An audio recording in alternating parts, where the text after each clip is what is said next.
Stuck in the road. Time grabs you by the wrist, directs you where to go. So make the best of this test and don't ask why. It's not a question, but a lesson learned in time. It's unpredictable, but in the end it's right. I hope you had the time of your life. It's unpredictable, but in the end it's right. I hope you had the time of your life.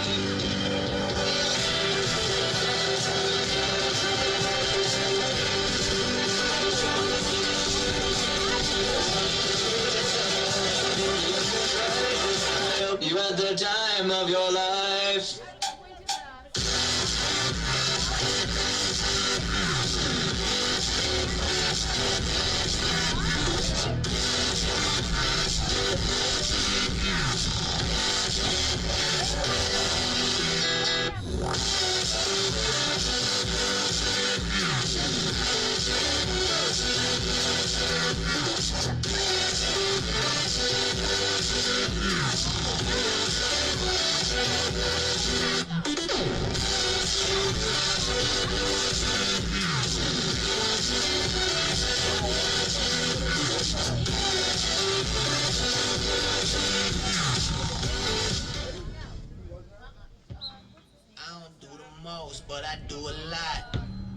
I'ma make a toast, cause we still alive. No big, I feel like Pac.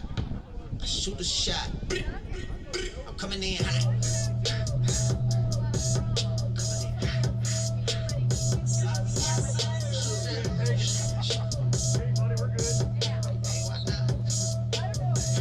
Yeah, coming in hot. Just like the fajita. I write what I live. My life in the speaker. I'm nice with the flow. Just like the demeanor. I'm feeding my fam. I'm feeding the meter. They got the iron while I got the steamer. I bring the fire, but you never seen her. I testify, I don't need a subpoena. They want my soul, better go to Korea. I love my dog just like I'm Peter. Gotta protect her. I made the call up with just like I'm repping. I know we left here, now we back together, but I guess that is better now later than never. Like, what's happening? I'ma need y'all quit asking when. Me and my wife gonna have some kids. Right now we just practicing. Teacher said quit rapping, man. That gon' hurt my average. I said thank God I ain't average. Yeah, I'm a bright young man. Kill the GPA and the BPM. Look, we on.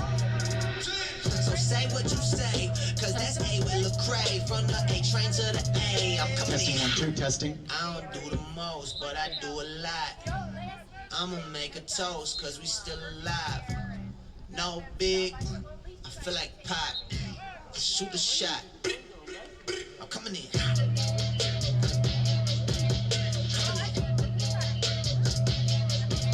Shoot that. Hey, why not? I'm coming in. Wake 'em up, wake 'em up, wake 'em up, wake 'em up. See, I'm still sleeping, so I had to shake 'em up. I kept it too real. I wasn't faking up. My real life was a headline. Your real life got a deadline. My timeline was a hashtag. Your timeline just a hate crime. Coming in hot, feeling like pop. Back in '94 when he took 5 shots. Too much drive to ride your way. It's my top and I'm off that lot. Black on black on black on black on black on black on black. You don't have to ball a rap to get them racks on racks. Uber poolers trying to catch my vibe and find my way. Yeah, I know I'm ratchet, but I'm really safe. Hot sauce dripping. Everybody wanna start dipping. First nobody wanna listen. Now everybody pay attention. Yeah.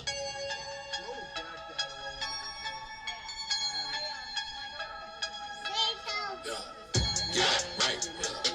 I had to get back right. Get back right. I had to get back right. Get back right. I had to get back right. Lost my cool. Whoa, sex. Bounce back. Got dirt on my shoes. Get back right. When you got real power, you can't lose. I had to get back right. Get back right. Yeah, top down, head back. Ride by the high beast on Fairfax. Number one, I don't wanna hear trap. I play Rick James when I'm in traffic. I've been doing this since 5th grade. I've been doing this since I've been saved. I've been rock crowds on a big stage. I've been made hits with some big names. Yada, yada, yada, yada. Bought a Mercedes for my baby mama. VIP, rockin' Dolce Gabbana. I went to the Grammys and I took my mama. Bottles on bottles on bottles and models on models on models and dollars on dollars. Yeah, that don't help me with my soul when I holler and I'm feeling the pain and I'm dealing with drama. Woo! That's too deep. Guess I better fall back. Nah, get this work. You should've wore a hard hat. They told us don't work in the summer. I told them I'm working on something. I'm waving my banner, no propaganda. Why you flexing in your Panamera?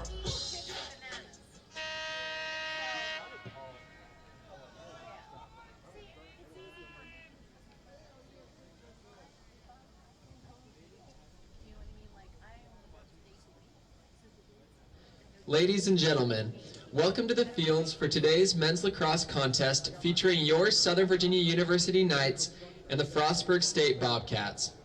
President Wilcox and the Southern Virginia University staff thank you for your support of the student athletes and coaches participating in today's contest. In the spirit of good sportsmanship, we ask you to respect the following Southern Virginia University event rules. Cheer loudly and proudly for our team, not against the visitors. No profanity, vulgarity, racial or sexist remarks.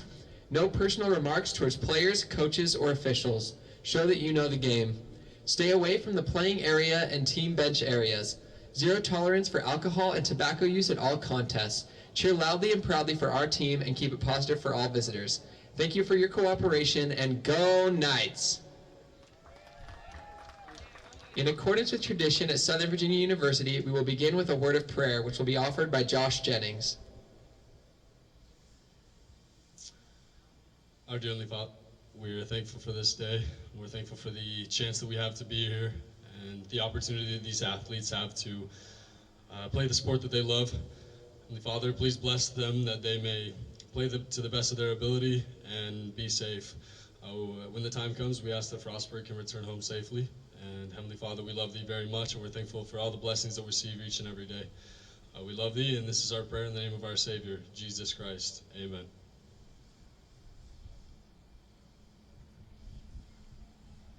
Now, if you will all please rise and face the flag for the playing of our national anthem.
Welcome Thank to the Fields you. here at Southern Virginia University. This broadcast is brought to you today by the Knights Sports Network And all now for student-run your starting broadcasts. lineups. Today, First the Knights for the of Southern Virginia Bobcats. University are going At up against the attack, number Bobcats of 19, Frostburg Paul State Rupert. University. At It's a attack, beautiful number 39, afternoon here Jason in Buena Vista. Clinton.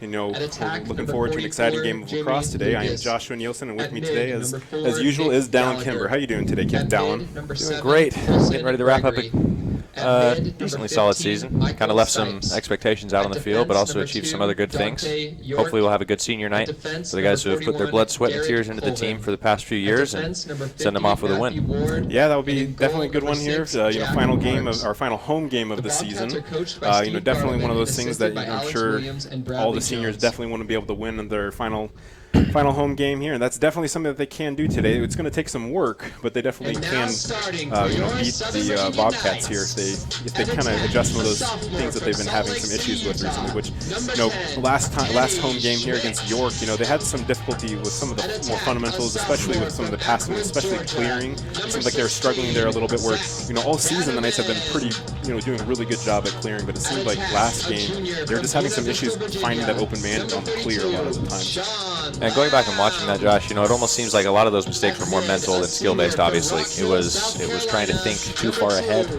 the steps that you were trying to make rather than just make the next simple, easy play and kind of move the ball up the field on the ladder, you know? And it's going to be probably a little bit tougher to do that again today. Frostburg State is definitely one of the better clearing teams in the country, and it's going to be really important for the Knights to make sure that they're able to clear those really well. Yeah, I mean, even though York did put up quite a few goals last home game, you know, something that I really noticed is that when the defense was able to be settled, overall they were able to stop majority of those offensive possessions for York. Most of the breakdowns happen in those transition goals where obviously York either had a man advantage in fast break or maybe two-man advantage if it really broke down. You know, it's just one of those things where the Knights defense last week did do a good job overall, minus a few penalties here and there, and then obviously the fast breaks, which usually came off of face-off. Right, which is a good thing for the Knights because Frostburg State does not get out and run in transition a ton. They're below 80% clearing on the year, and when they do get the ball on their half of the field, they just strangle it. They hold on to it until the last second that they have to, and so they're going to be seeing a lot of 6v6 defense. The thing that's going to be concerning to watch for the Knights defense is that 60% of Frostburg State's goals are assisted, which means that the backside gets involved a lot. There's a lot of motion, there's a lot of action back there. You're going to have to make sure your eyes are on your assignment, not on the ball, if you're on the backside for the Knights, and you make sure you're communicating when cutters are going through and all of that going on. If the Knights can be able to corral that backside and be able to force the Frostburg State players to be more shooters than passers, I think we're going to see a win here today. Yeah, that's definitely has been definitely a good point. Over this season we have seen a lot of issues there on the back ball watching and leaving the back door open. But here we are getting this game started here. We're taking center field here, and it looks like, I cannot see actually who's taking the face here for the Knights. I saw 2, so I can't see if it was. That would be Seth Brown. It is Seth Brown taking. And it is senior night, so it makes sense that he's out there starting and taking face-offs. Well, that is, good for him, able to get the first face-off here, and hopefully, the Knights can do something on that face-off. Though they did come up short and lost the ball, but there is a flag on the ground as number 31, Seth Millington, who's recently been out with a hamstring injury, is able to off the pipe there, that shot taken and going out. But with that, if Knights can get possession, we will have a dead ball here, as there was a penalty there where Seth Millington maybe just first game back, getting some of those jitters out, and he definitely had a push in the back there, or a trip, whichever one they're going to call it. Yeah, the official just signaled a trip to the penalty box there. So he'll be in the box there for what should be 30 seconds off of a trip. But overall, Knights starting this off with a man-down situation, and the Bobcats have a man-up opportunity. Not necessarily how you want to start off a game in the first minute of play, but let's see how they respond here. Yeah, and interestingly enough, with Frostburg State, it's something that I've kind of noticed as we've been doing our scouting this year for a lot of opponents that I wasn't really aware of the past few years, is that almost every single team, at least that we're facing at this level and in our conference, is worse in the extra man than they are in their normal offense. Frostburg State scores 25% of their man-up opportunities, where the average offensive efficiency in general, 6-on-6, is about 30% or 35% across the country. And so it's very interesting that that's a trend. It's not specific to teams, and it's really not specific to what type of defense you're going against or style that you run offensively. I wonder where that could be attributed to with more. Obviously with a man-down situation, the defense is going to be running more, obviously a box-and-one zone typically. So I wonder if, for whatever reason, that zone is throwing players off, because, most of the time you don't see too many, except for, this year's been implemented more. You don't see as many teams going to a zone as much as they used to. It's definitely been more man-to-man coverage over the past few years. But with that, with the implementation with the shot clock, we have seen more teams. Although the Knights are down to the last 2 seconds to get across midfield, and it's just thrown. And never mind, Sean Lamb was able to pick that Gelman up right there that was just thrown across the field to make sure they didn't have a failure to advance. And the Knights will have their first offensive possession here. And good job by the Knights to get possession of that ball in that man-down situation and be able to kill the penalty. Yeah, and it was well done by Ian Harvey, even under pressure, to be able to put it in a spot where his attackman could run and go get it instead of throwing it to him where he was covered. Put it in space where there weren't really any players from either team around. So, and good job there. But with the shot here taken, the Knights are going to maintain possession. Although the play clock continued to tick there for a few more seconds after the shot. We'll see what happens here, though. Finding Tennyson Schmidt just not able to handle that pass, although that would have been a pretty good look there. If he would have been able to duck that first defender, he would have had a pretty decent shot there in goal. Now the Knights having their first real right of the day. See how what their game plan is. With a bad pass at the midfield here, Carter Bean fighting for and able to get the ball, bringing it back over for the Knights' offensive possession here. With a challenge here, Peyton Kimber passing it off here to Tennyson Schmidt. Knights just, kind of working, settling here a little bit as they're trying to get their offensive going. Something that I was talking with Lamb about, Coach Lamb, is that he really, a lot of times we've been seeing them shoot really early in the possession, and that's just, that's something very characteristic of how he wants the offense run.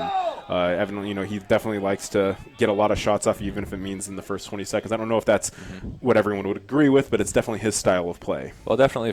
From my point of view, obviously you want to get shots off early if you're not contested. Oh, definitely. Because contested shots are the ones, if an attackman drives in too hard and he's trying to just prove a point, or if a defensive midfielder is maybe thinking, oh, this is my one chance to get a shot off, but he's kind of off balance because the defender's on his shoulder. Those are the times where you see really easy, clean saves that can turn into a fast break the other way for the opposing team. Yeah, which is not what you want. Here we obviously, with this transition here, the Knights lost that off of a bad pass, and since it crossed the midfield off of a pass, it counts as almost like a backcourt violation. Good catch. But overall, the Knights able to get a good defensive stop here, and they're back on offense here. And that was really good communication between Jake Lamb and Peyton Kimber on the clear there. Jake kind of waved him forward and then threw him a slightly errant pass, but Kimber was able to reach up with one hand and kind of snag it out of the air. And that pass from Danneman to Tennyson Schmidt was deflected there by his defender and put the ball on the ground. And the Bobcats are able to get the ball back. And here we're almost 5 minutes into play, and we are still scoreless as both teams are trying to find their offensive rhythm here and get their first goal. Danneman able to beat his defender, split a double team, gets a shot off, but was deflected by the goalie. But Westcott able to maintain possession here at X. Good look from Westcott there, but getting the shot off, but it's going to roll out of bounds, and off of the shot, the Bobcats were closest to the location. They're going to get possession of the ball here. You know, that was a really good job by Jack Marks, the goalie for the Bobcats, coming out and staying kind of on the double team pretty extended while Westcott was behind cage, and then coming out again as Westcott tried to follow him back in to get the goal. And with that, another great save there by RV, forcing the turnover here, although mishandled, as trying to clear here. Jacob Lamb mishandling the ball coming out of his stick as he's cradling, and it rolls out of bounds, and another turnover here for the Knights. That was a really dangerous situation. The good save by RV on the shot by Matt Sharkey on that last possession, the LSM for the Bobcats. It's really important that RV is able to get those kinds of saves in kind of non-advantage situations from a goalie's perspective. If he's able to make those stops, that's going to be a really, really big deal for the Knights today. Almost definitely. It's going to build his confidence and help him to play better. I mean, he's been this season, he's been phenomenal in cage overall, considering how many shots he's had to take. Float well, there's the first score of the game here coming from number, I believe, 30 for the Bobcats, and that is Mitch Meckley, able to put that one away, able to get over the top of his defender, get his hands free, and be able to put it kind of to the close pipe between obviously keeper and cage and get it in. Oh, sorry, excuse me. That was number.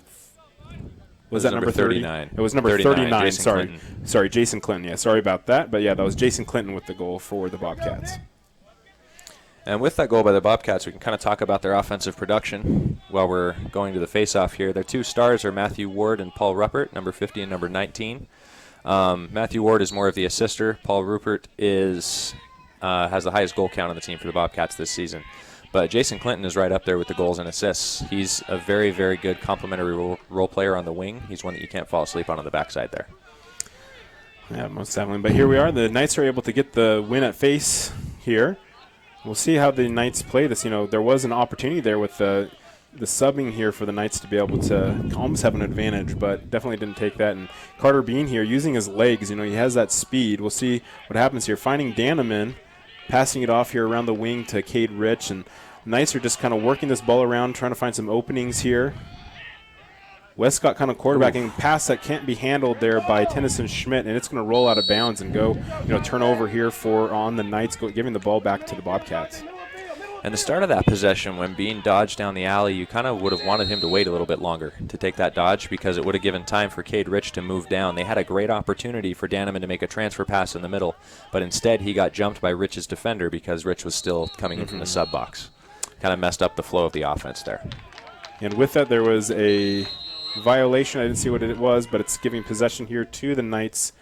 I didn't quite see what it was. It was an offsides. Okay, so offsides call against the Bobcats, turning over the ball to the Knights. We'll see if the Knights can get production or get something going here. Shot taken, going over cage, but the Knights are there to back up the shot there. I believe that shot was taken by Danneman, or was it? It was Peyton Kimber. Sorry, I did not see the shot. Yeah. But yeah, Peyton Kimber, excuse me. Taking the shot, but going over cage. Sean Lamb driving, looking for the outlet pass, almost finding Tennyson Schmidt wide open. If he was able to handle that, definitely a good contest, but Tennyson Schmidt deciding to pass it back to X here and reset. Shot taken by, I believe that's Danneman, challenging from X, coming up on the low angle there, and able to turn around and put that one away. And that was definitely a good look there from Danneman, able to get that and even up the score here. And he's one of the few players, I think he's probably the only player that you're okay with as a coach taking a contested shot early in the shot clock. Yeah, with the production he's had this season, you definitely can rely on him. Yeah, he just has a way of getting the ball to find little places no matter where a defender is on his back, because he doesn't use as much of his foundation as a Peyton Kimber or a Carter Bean or even a Sean Lamb. He doesn't use his legs as much in his shot. It's much more of a shoulder and an arm. And so if he can get those arms free, no matter where else the defense is pushing, he's able to snap those wrists and get that ball going towards the cage. And here, Russ Anderson with the ball, trying to get a shot off here, but the ball's on the ground. Keeper out of cage. The Bobcats are able to get it, but dangerous pass in the middle. Shot taken there as that was Great hustle by Danneman. Able to pick off the pass from the keeper there to the defender. Danneman just kind of shooting that one almost behind his back, but turning, but able to put that one in as the goalie was trying to rush back to get the cage, and that was a great look there by Danneman. Good hustle there to get that interception and definitely score. And we're already seeing that low ride percentage for the Bobcats kind of bite them a little bit in this first quarter. They have had more turnovers than clears so far with the opportunities that they've had. Yeah, that's definitely not numbers you want to see, as a coach over there for the Bobcats. Yeah. The Bobcats have only been able to clear 1 out of their 4 clears so far this game, whereas the Knights have had 4 successful out of 5. That's definitely quite a contrast there in getting your offensive possessions. But on this face-off, the Bobcats are able to win it. We'll see what they do with their possession here. They do like to hold on to the ball quite a bit here as they're getting their offensive unit onto the field and try to get set. They use quite a bit of their play clock to get anything going and taking a shot in the last second, although over-committing here a little bit, allowing the offensive player here to get some space, but it looks like the Bobcats are going to just reset and set up for their play. Yeah, and that was a dangerous little moment there for the Knights defense, but good hustle by Kyle Fujikawa to get back in between his man and the goal and turn away that dodge attempt. And with that, Bobcats just setting up in looks like a 2-3-1 here, just getting ready to get something going.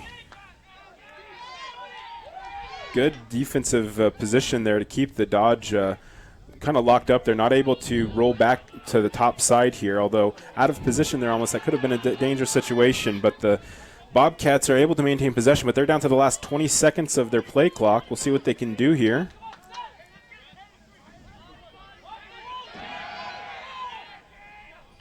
A little bit of a miscommunication, as you spoke earlier, ball watching there on that situation, leaving, I believe that was number 17. I did not quite see who had that goal. The numbers are a little bit hard to see as they're coming out. Yeah, the angle of the sun is a little bit different today. Yeah, that is number 17, Noah Rourke. Yeah, able to get that. Kind of had the defense ball watching, and he was just stepped back, probably gave himself about 3 yards off his defender and was able to just catch that and had a quick release off of the catch and able to put it past Arvey. That's one of those situations. He's about 10 yards out, and you can't win, especially when the goalie's in step transition. It's really easy for offensive player to put that one away. Yeah, and it was a good rule to follow for the Knights there. Rourke was almost coming over to a 2-man game with Jason Clinton as he was kind of sitting at the 5-and-5. But then he slipped the pick that he was going to go set. And the defender went to double, which is a good way to go, but you need to make sure that the backside's there to be able to cover when the slip happens. And that just didn't happen. The backside wasn't paying attention to see when the defender went, and it resulted in a goal. Fast break opportunity here for the Bobcats. Shot taken. Going to get it past Arvey there. That was number 51, I believe. Goal, Frostburg. I believe that was 51. I can't see who it was, but if it was 51, that's Nicholas Nordhazen. Or Nordhausen, I believe, but I didn't quite catch the number who took the shot. That would be their face-off man, and it looks like it's number 52, Sean 52, Winans. okay. Sean Winans, sorry. Or Winans is Winans. Oh, Winans. I apologize. We just saw our name pronunciation chart for those Bobcat fans watching at home. But that was a good hustle there by Winans to be able to win the face-off, and he came back to to his own defensive box here, top of the box here, and ran across, and no defender, no one on the Knights came to really contest, and he was able to just drive all the way in, and and closed out on him, and he had an easy take there. And face-off violation there on the Knights. And Josh, it's going to be something huge to watch in the face-off game. It is going to be very, very important off the face-offs for the Knights to force defensive exits for the Bobcats, because we've already talked about how they're below average clearing as a team, and if you can force them to have to clear more in the game, you're going to create more opportunities to get yourself some extra possessions. And 2, it'll also prevent those fast break opportunities that led to the last goal. Yeah, and with that, so far the Knights having some good position play here on this. As I speak, but shot going, coming out of the stick a little bit earlier there, making it go wide there, which scary situation there as the pick was coming in, and on the change call there was a little bit late, leaving him wide open. Well, it's almost Brad Gardner was the help defender on that one, guarding the picker, and he thought that DeJarlis was going to be able to get through the pick, and so he went under instead of being there ready to switch when DeJarlis got caught up. And so they need to tighten up the communication a little bit in those kinds of situations. And most definitely. Luckily, the ball looked like it may have not been sitting in the pocket quite, right in the sweet spot and causing the shot to go wide for the Knights here. But with that, coming down to the last 10 seconds of play here on the play clock, the Knights can keep this down. 4 seconds, shot taken. Bouncing off the keeper should reset the clock here, but ball's still on the ground as there's a scrum right in front of crease here, or right on crease. They're going to call a hold. It looks like that'll reset the shot clock. Yeah, but hold on the Knights, which reset the shot clock to 80 seconds, and Bobcats get it here in the alley on the bench side. For those who still haven't heard about the new shot clock rules, it's enforced when it goes off of the frame of the cage, so those 3 pipes, not the back triangle. That's an important distinction that's been made. Whether it goes off of that frame, off of the keeper, or if there's any kind of loose ball violation committed by the defense, whether it's a trip or a push or anything like that. Well, good job there by the defender to actually get in front, helping the keeper out, helping RV out here, get in front of that shot and stopping it from going over. But good job by RV getting a stick on that shot. Ball still on the ground as they're fighting for it. DeJarlis trying to save it, but not going to get there in time. The Bobcats remain with it, and again, the play clock was reset as I believe they considered the Knights to take possession of it for a short time, and it looks like timeout is going to be taken here by the Knights. Probably wanted to talk things over as they're struggling here a little bit to clear the ball. I think it's an important timeout by Coach Lamb. We have seen him be a little bit hesitant to use timeouts in the past, and it's kind of let games get away. You could make the argument, and so I think it's good right now to get things settled down and plug leaks before they become floods. Well, it's definitely. I mean, right now the game is very manageable. It's a very close game. We're talking about a 3-2 score line here. Knights being down here, obviously by 1.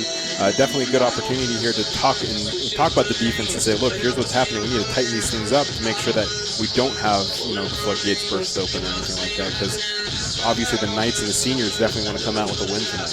Exactly. And speaking of that, that's really the only thing that's kind of riding on this game from the Knights' point of view is even if they were to win today, that would put them tied with 1 win with Mary Washington, who beat them last week. And since Mary Washington went on the head-to-head tiebreaker, the Knights would still be in 7th place, traveling to the 2 seed in the conference tournament. On the flip side, for the Bobcats, this game is pretty important. If they can win their last 3, they will put themselves in a good position to host for the 2nd year in a row the 4-5 matchup in the conference playoffs. This could be a good opportunity for the Knights to change a little bit of that seeding position there for that. I mean, maybe not necessarily for themselves. Play the role of spoilers. But yeah, the spoiler role. Plus, I mean, with Frostburg applying and most likely going to the Division II lacrosse level next year, they are leaving the CAC. This is the last time these 2 teams will probably match up. It would be nice to kind of have the last laugh in the series. Yeah, most definitely. Be able to come out with a win, and that's definitely something that the Knights would want to have is, if this is the last time that they're going to be playing, which, as you said, is most likely going to be happening. Looks like play will be resuming here shortly as players are getting back on the field here. Ball should be starting towards the alley, I believe. On the alley on the opposite the bench. And the Bobcats are back to play here, working the ball around. Looks like they're deciding to lock off the one of the players here. Brady Cook locking off his offensive player. They're just having him run around with him, I believe. I can't see the number, although... That would be number 50, Matthew Ward, who we talked about is the leading assist man for the Bobcats this year. And with that great save of RV, a little bit dangerous there as no one followed through the cutter. I believe that was number 15 who took the shot there. That would have been Michael Sipes. He was wide open on crease for a good 5 steps before the ball finally got thrown to him. And good save there by RV, though. But with that, Knights able to get a quick transition here and get a quick clear and get some offensive play going again. Here's an opportunity for the Knights to tie this one up. And it'll be really important to see going forward kind of the shot selection. We talked about contested shots and how Coach Lamb wants to see shots early in the possessions. And you do want to see those shots if they're open and you have your hands free, you're in a good spot. You want to see them anytime in the possession. But if you're a player and you take a contested shot before 20 seconds left on the shot clock, where you have plenty of time to create another opportunity or look and you still have plenty of possession left, it's a selfish move, and it's kind of lazy in my opinion. If you take those kind of contested shots without working to get a better shot when you have time to. Yeah, it looks like the Knights are setting up here. They're using a lot of the time on the play clock here, down to their last 20 seconds as they are trying to get something going here in a some kind of set play, as there's an ISO play from Sean Lamb coming from X here. 11 seconds, 10 seconds. Knights need to get something off here. Ball on the ground. 6 seconds. Gonna have to kind of send it towards the crease. 3 seconds, 2 seconds, down to the last second. They're just going to have to drop it as it's turnover here on the play clock. Kind of unfortunate there. The Knights had a great opportunity here to tie things up, but they just weren't able to get anything going offensively.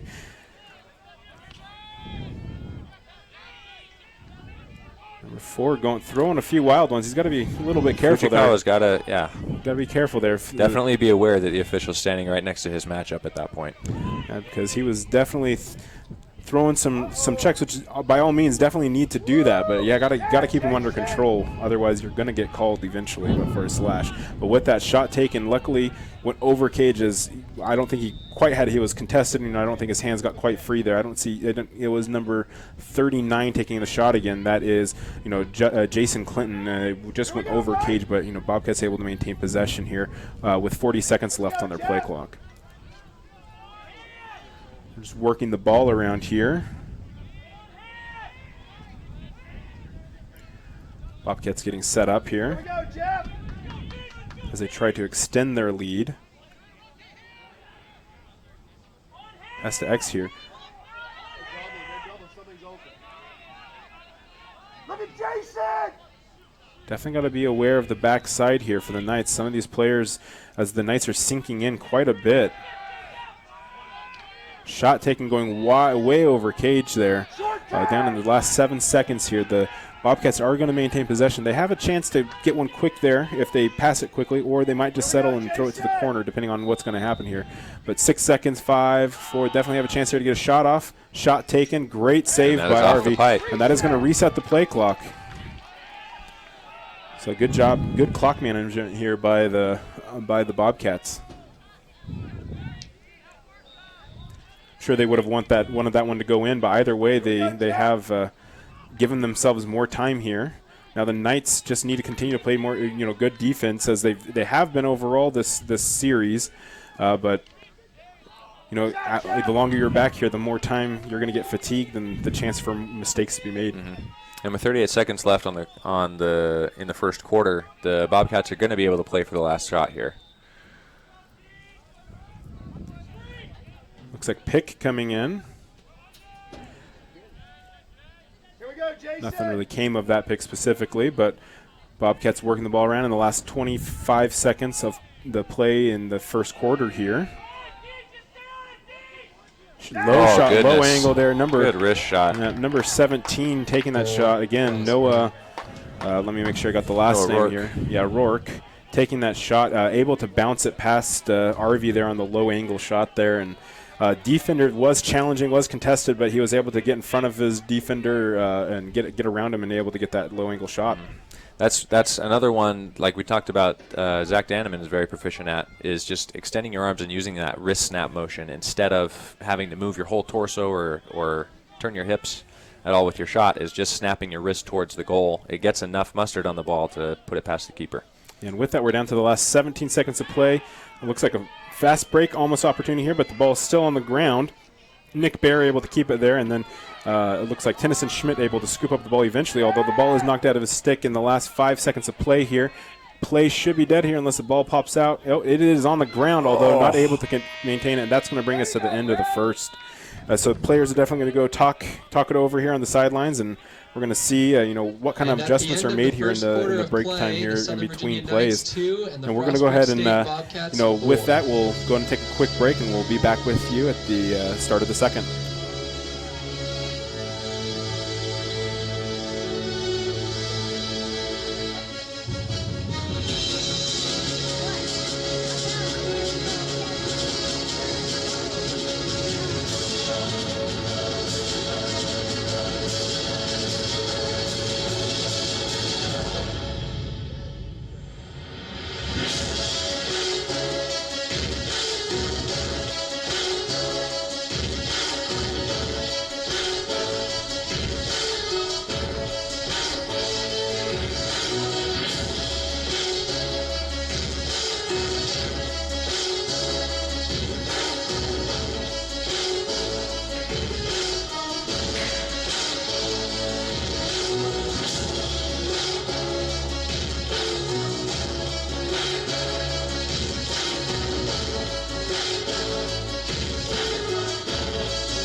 get there, Red. Welcome back here to the second quarter of play here as we start things off here on this face-off. And the Frostburg State here, the Bobcats are able to win this face-off. It looks like the Knights here brought out a crew that typically has good ground ball skills, but overall that going to be a close call. I'm surprised they didn't call that one a push with possession there. I probably would have gone more with a hold myself. Or a hold, but either way, Clinton did get taken to the ground, but the ball was loose, and so I don't know. Either way, the ball rolls out of calls. bounds, and it's going to stay with as it went off a Knight player there. I believe that was Nick Bear. Nick Bear that was the last one to make contact with that ball as it rolled out of bounds. But either way, the Bobcats are going to maintain possession here as they are just, again, holding possession here. They really use a lot of that clock to find the best opening, the best opportunity to take a shot here. Let me see the Knights defense in more of a zone look right now. Yeah, they're definitely not playing quite as out on their player except for in the zone. Brady Cook contesting, shot taken. That was not, that was a very, wrist movement there, but that was number 50, Matthew Ward, taking that shot and able to get it past RV. RV definitely not being able to see that one as off the rollback, off the defender there. He was, taking the shot as he was coming off the roll and not able to track that, and it just bounces off the ground and goes into the cage. And that's just a rollback that you can't allow if you're a defender. Cook made great contact, and he did a really good job of forcing down the alley, but he got his footwork just a little bit too flat. It allowed Ward to step around him and be able to get that shot off. And definitely not what you want to see coming off the the bench here after you're making some adjustments. Going down, it's 5-2 now. Still a very manageable game. The Knights have plenty of time to work with, but they just got to start getting some stops here and getting more possession time with on offense here. This is something that has kind of killed the Knights all year is possession time, and this is, again, we're seeing it happen in this game where they're having some trouble getting the ball and keeping possession of it to get those opportunities on offense. Yeah, and part of it obviously is the offense kind of being one and done on their shots, on their possessions. They take one shot and it either gets saved or it gets backed up or it gets blocked and intercepted by the defense, and so it goes the other way, or the defense is not corralling those rebound opportunities. Yeah, and with that, the Bobcats take a timeout as the player, I did not see who had the ball. I believe it was number 52, Sean Winans, who kind of was contested there, almost double-teamed on the sideline and was in a dangerous situation, went ahead and took a timeout to make sure that they can get set here and have offensive possession, because obviously they're starting to see the momentum is swinging in their favor, and they want to keep that momentum and definitely go forward and want to make sure that if they can put one away here, then they're going to continue to build that momentum and make it a lot harder for the Knights to come back. Knights are a very emotional team, and if they start fighting each other, they start having some internal conflict, it's very difficult for them to continue to play well like they can. They are a very capable team if they don't let their emotions get to them. Exactly. It's definitely been more of a mental battle this season for the Knights as far as team chemistry, as far as execution. There are some games, like the Christopher Newport game that they only lost by 5. They were in right to the very end, one of the top teams in the conference. They played very, very well. Picked up ground balls the first time every time. They had a couple costly turnovers at the end of the game, but that's going to happen in crunch time. But for the rest of the game, they were very, very good at passing the ball where they wanted it to go, catching the ball if it was a little bit off target, and maintaining the possession and being able to get good shots off.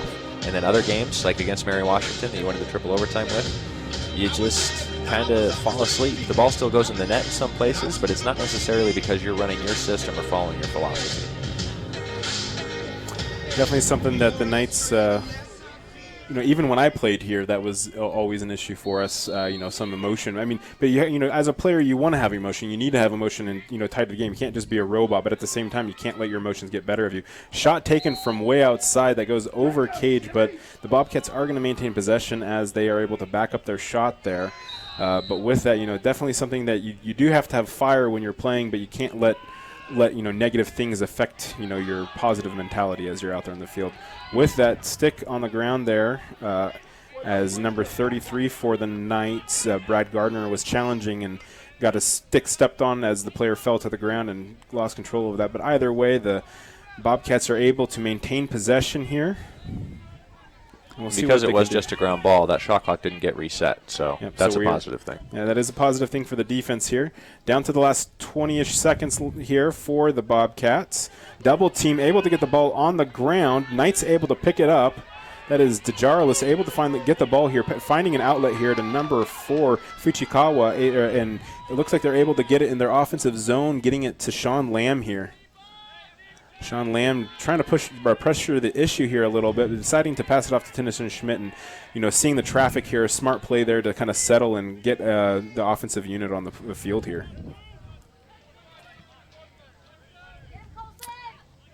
And you saw with Fujikawa, who was running down there, all 3 of the attackmen were pointing to the outlet. Sean Lamb down on the bottom left. Fujikawa might have had a little bit of an alley to be able to. He definitely had a step on the Frostburg State defender that was closing on him. Bad pass here. Oh, that's going to be costly.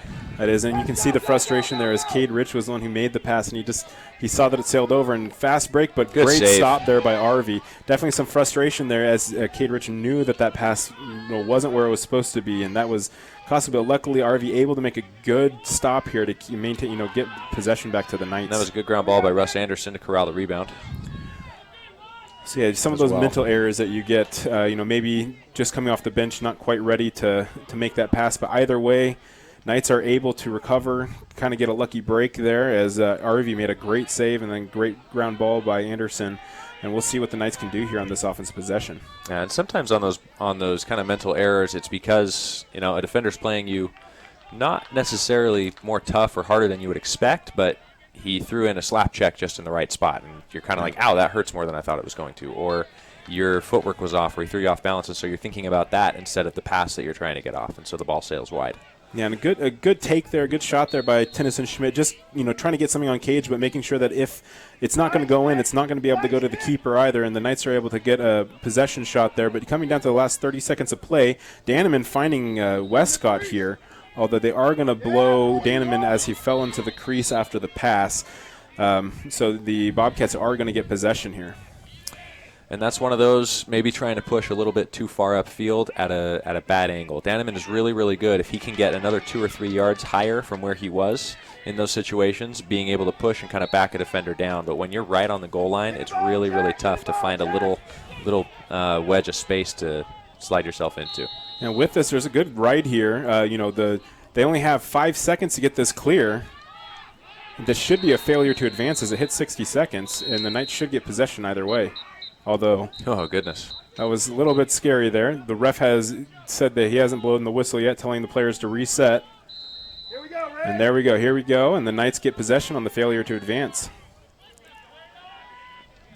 Great shot there from Peyton Kimber, just missing Cage. If he, just went inside maybe about 2 more inches, I think that would have got the inside of that pipe there.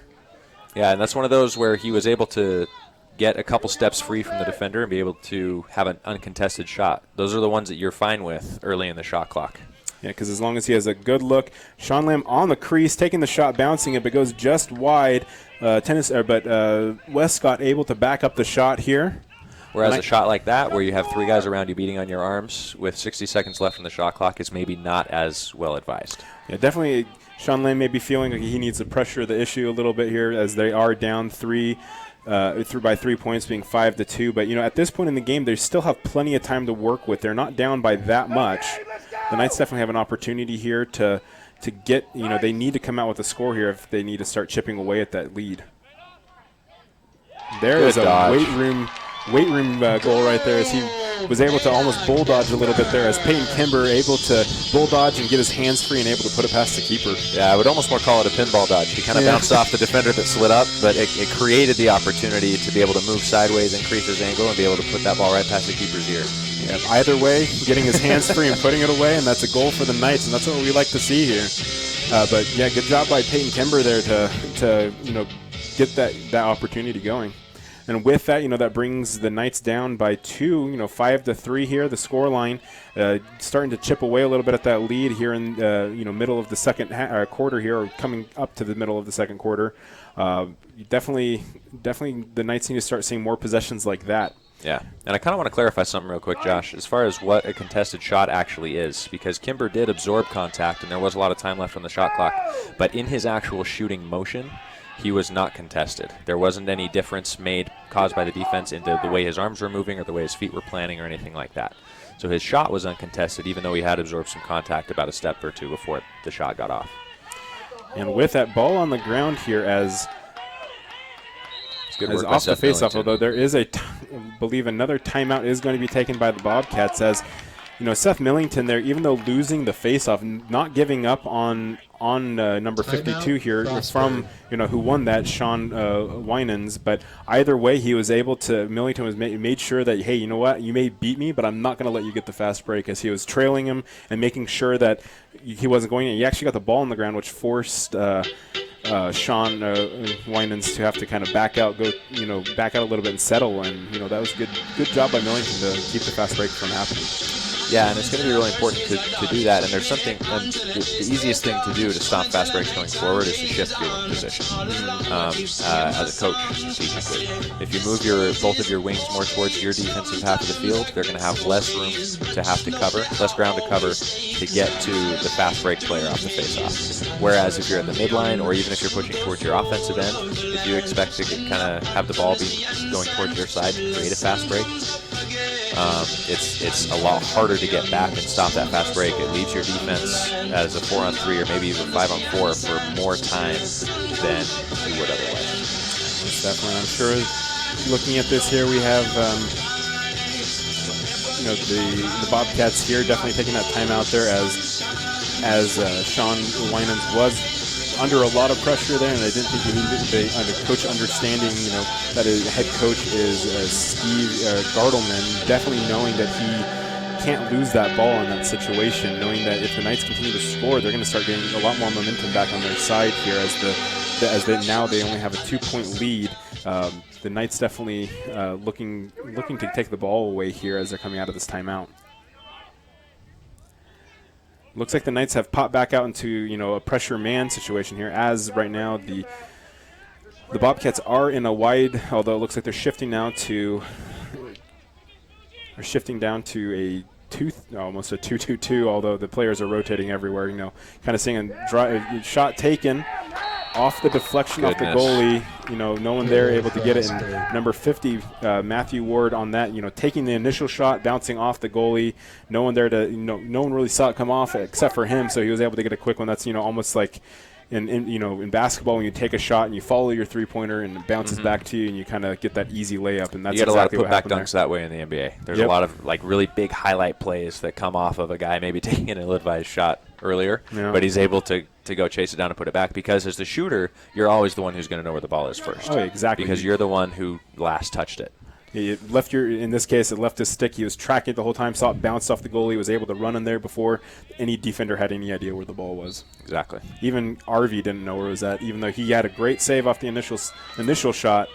But it was more off of his shoulder than in the stick. Yeah, so he couldn't track it as well. Off, Although with that, the Knights winning this faceoff, but the pass there from Nick Bear to Daneman not able to handle, although there is a whistle blown. It's going to be against the Bobcats, and the ball is going to be awarded to the Knights. I believe that was a push without possession there is what they called. So, the Knights getting a lucky break here and able to maintain possession here. Definitely. But with that one, you would almost rather see Nick Bear take the shot. He's uncontested. He's trying to fit the ball into a really tight window. There were 3 defenders right around Daneman. You have to really thread the needle to get a clean look for him there. Yeah, and with that, they were so close together, and having that long stick, it's a lot harder to throw those shorter passes. And he was at about the 12-yard line. I mean, that's generally the spot where you want your pole taking shots in transition. Yep, and with that low shot taken, they are going to award it to the Knights. That was very close. That was very close. I guess the tie goes to the offensive side in this case. The last couple steps, it definitely looked like Matt Sharkey, the LSM, had beat Sean Lamb to the sideline, but maybe that was after the ball went out as far as the judgment of the referee. Yeah, either way, the ball was awarded to the Knights, whether you agree with that call or not. And here we are, the Knights back in play. Outside shot being taken by Russ Anderson, but it's going to bounce off his defender and still stay in play, but he's able to get the own rebound there off that. Russ Anderson heading to the box for a substitution here. Looks like Nate Hobson is going to be taking the field, as Sean Lamb has the ball at top of the box here, driving down the alley, looking for a shot there with, he favors his left hand. Ball on the ground, and the keeper is able to pick that one up. In cage here, doing a good job there, the keeper for the Bobcats. Got to be careful with those ones there. That was almost could have sold a flop on that one or pushing the back. But either way, the Bobcats able to get the clear here. We'll see how the Knights play this on defense as substitutions are coming. Trailing here off the substitution. Good Great save. save there by Arvey.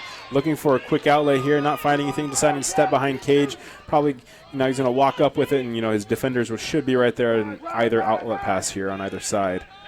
It's offside, sir. You saw it.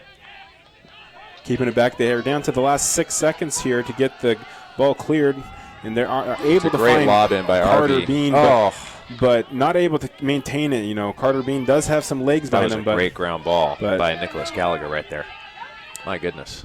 Excuse me. That was number 9, Nick Mattis. a good job there by the Bobcats, able to get that possession there off of the mishandled pass. That was a very good pass from Arvey, just not able to bring it in. Almost started running before he had fully caught it.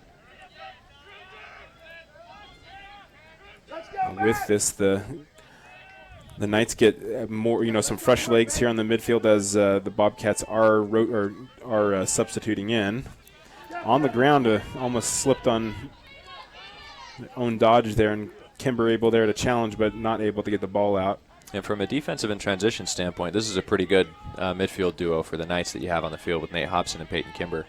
Both pretty strong guys, both pretty fast in the open field, and they both have pretty decent footwork as they're defending guys up across the top of the box.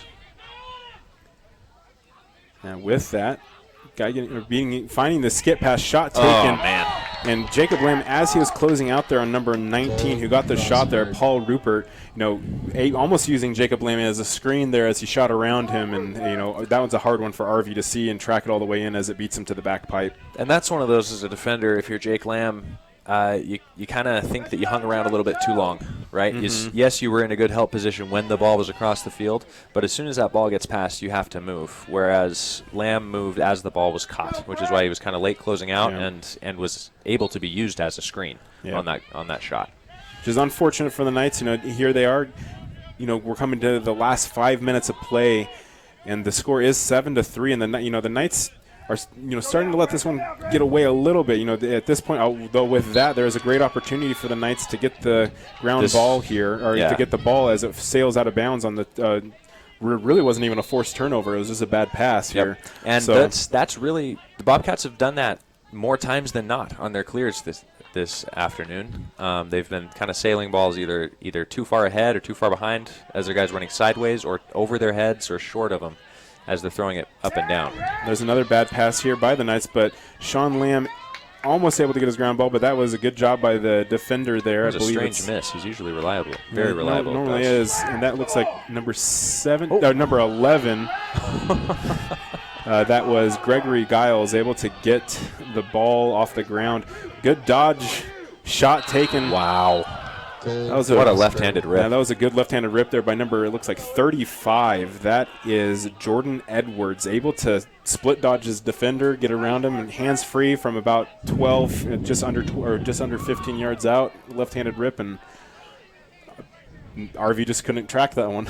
Nope, and that's one as a goalie that you don't necessarily expect your goalie to make that save. It's a step down, completely uncontested. Nobody even coming towards his face to try and change the shot trajectory from 10 yards out, maybe even 9 yards. I didn't exactly see where he was, but definitely when he's got a full wind up, definitely within 12. It was just one of those things. It was great dodge, great job by Jordan Edwards. They're able to create some space and get that left-handed rip. But the ball was won here on the face by the Knights, but on having some mental errors here as they're dropping the ball as they're trying to pass it, or are just when they're getting a pass, it's not thrown. It seems like the Knights are starting to have some similar issues that Bobcats were here on some of their clears, although Bobcats are able to get some. No one closing out on this, and another quick score as one is stepping out on the fast break. And that was number 50 for the Bobcats. Matthew Ward again able to get another goal on the board.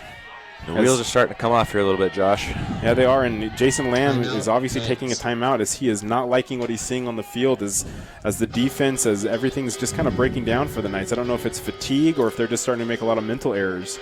This is definitely the hottest day we've had here in Buena Vista this year since the turn of the calendar. So I wouldn't be surprised if that's a little bit of it. Guys aren't maybe used to hydrating enough before the game or something like that. But that fatigue can definitely mess with you mentally, obviously. And I think that's, like you said, that's what we're definitely seeing a lot of here. It's being a step slow or a couple seconds slow on your reaction time mentally, noticing, oh, I need to be behind that guy in transition, or I need to be closing on this guy, or I need to be rotating here. I need to be moving with the ball like we talked about with Jake Lamb on the 2 goals ago, instead of moving when the ball's caught. Those kinds of things is you're mentally sluggish because maybe you weren't as physically prepared for the heat that you're going to be experiencing tonight. Yeah, I mean, just looking at some of the numbers here, like, you know, I was just taking a quick glance at kind of the current stats for the game. I mean, you have Frostburg State overall only has 8 turnovers compared to the Knights have 15. You know, and that's just, we're not even through the first half yet. And, you know, that's definitely some mental errors that are going on, because a lot of those, and I mean, in most of those, I mean, out of those 15, only 5 of them have, you know, Frostburg State have forced those. You know, you're talking about 33% of your overall turnovers were forced. The rest of those are just your own fault for some reason or another. You know, that's something that the Knights definitely need to go. I mean, you know, start figuring out what's going on there, because ground ball wise, they're right hand in hand with each other. And, you know, looking overall, but, you know, the Knights also only taking 12 shots overall total to compare to Frostburg's total 25. So, you know, they're definitely not pulling the trigger quite as much on offense, but that can definitely be attributed to not having as much offensive possession time here in this game, which, you know, is going to start hurting the Knights if they can't start getting more shots off, because obviously if you aren't taking shots, you don't ever have a chance to score. Exactly. And as we're going into halftime here, I'll start looking at some numbers so that we can bring back to you the third quarter that maybe the Knights can make adjustments on specifically. But right now, really, as we've been talking about, it's really the mental sharpness that's causing the train to come off the tracks a little bit here towards the end of the second quarter. Good job forcing the defensive exit here on the face-off here for the Knights, as they weren't able to win it, but they definitely put it in a situation that is going to make it more difficult for Frostburg to get the clear. But with this, the Knights... Good pass under duress that time. Good, yeah, definitely a good pass there from Jack Marks, the keeper here for Frostburg. And he's definitely settled down in the past few clears. He's been hitting a lot more of those pinpoint passes that SVU forces you to make with their ride. And with this, it looks like Frostburg, the Bobcats are going to settle here with the ball, definitely trying to get their substitutions in off the box. Well, the number 4 here looking to challenge, that is Nicholas Gallagher. But with that easy save there for RV, it looks like there's going to be a quick transition here as Brady Cook is able to just run past his defender. You have Carter Fast Bean break, wide open. Shot taken just over the top of cage there, but, you know, definitely could have looked at Carter Bean there, who was wide open and maybe had a slightly... Yeah, not necessarily from Cook not directly, from Cook, but if he had been picked up, you had a good trailer if the attackman wanted to pass it back up for an easy step down. Yeah, most definitely, but either Cook way, had 5 more yards that he could have run. Yeah, he could I have don't know why he even took closer. that shot so early. He could have gotten there a little bit closer, but either way, sails it over. If it would have ended, that would have been great, but either way, you can look at that as a possession shot. Great look there. Great one look. more. You had a great look from Brady Cook passing that to Tennyson Schmidt and able to put that one away on the doorstep. He was, maybe 8 yards just inside the 10-yard mark right there and able to put that one away. And, Josh, that specific skill right there, that quick in-and-out pass that Brady Cook just made, I think is something that has been missing from the Knights offense this year that was there a little bit more last season. Yeah. It's something that is so small and you don't notice it. It doesn't show up in a box score. It doesn't get you any kind of glory or stats or anything like that, but it's one that creates goals down the line. If you can make that transfer pass quicker and make it sharp instead of fumbling with the ball or dropping it or taking time to try and survey the field instead of just making the next read, it's so important to be able to do that. It makes the offense move so much more quickly, and it puts so much more pressure on the defense. It leads to goals like we just saw. I mean, most definitely. I mean, if that pass was even a half a second later, Tennyson Schmidt would not have been able to have his hands free like he did, or wouldn't have been quite as open in that situation. But you saw Schmidt. I mean, he ended up on the ground, so yep. the contest was there by the defense. But yeah, and if that pass was any slower, there was no way he was going to get that as clean of a shot off. Exactly.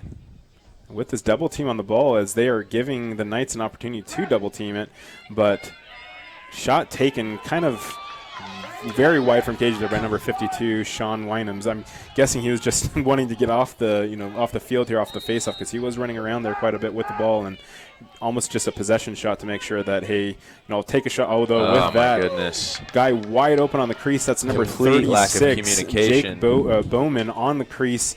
I did not see who had the assist from X there, but either way, he had a wide open look one-on-one with RV. There's nothing you can, as a keeper, there you don't expect your keeper to be able to stop something like that. There was no help there at crease. Everyone was ball watching, and led to that easy goal. Well, Justin Mitchell, to his credit, was not ball watching necessarily, but he was staring at his man on the backside instead of splitting two. You're in a transition situation as a defender. You have to know that you're down numbers right now, and you have to know that you have more than one guy that you're looking at.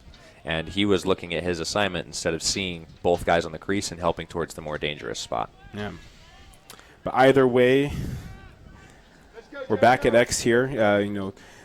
Momentum here is kind of swung both ways, but keeping that the deficit is still at 6 points here as the Knights are, as the score is 10-4. And the faceoff won again by the Bobcats. Knights just finding some trouble and getting some possession time, but great read there by, I believe is that Russ Anderson or is that Nate Hobson? I can't see. That was Russ Anderson. Russ Anderson, great read there to get that interception, and again able to get open and find be able to get this clear here. Deciding to pass it off to Sean Lamb, who's instantly going to challenge, although getting good position there by the defender, forcing him out. Really good positioning by Dante York there for the Bobcats to cut off any kind of sweep towards the middle that Sean Lamb likes to do so much. With that, Westcott with the ball now at X. 50 seconds remaining on the play clock. Ball back to Sean Lamb. And after that turnover, this is a huge possession for the Knights to score on to get some momentum going into the locker room at halftime. As we come into the last minute and a half of play, the Knights are looking to score. Shot taken, bouncing out, and that's off the keeper, although the keeper is able to get the ground ball behind cage there. So Bobcats are going to have to look to clear here.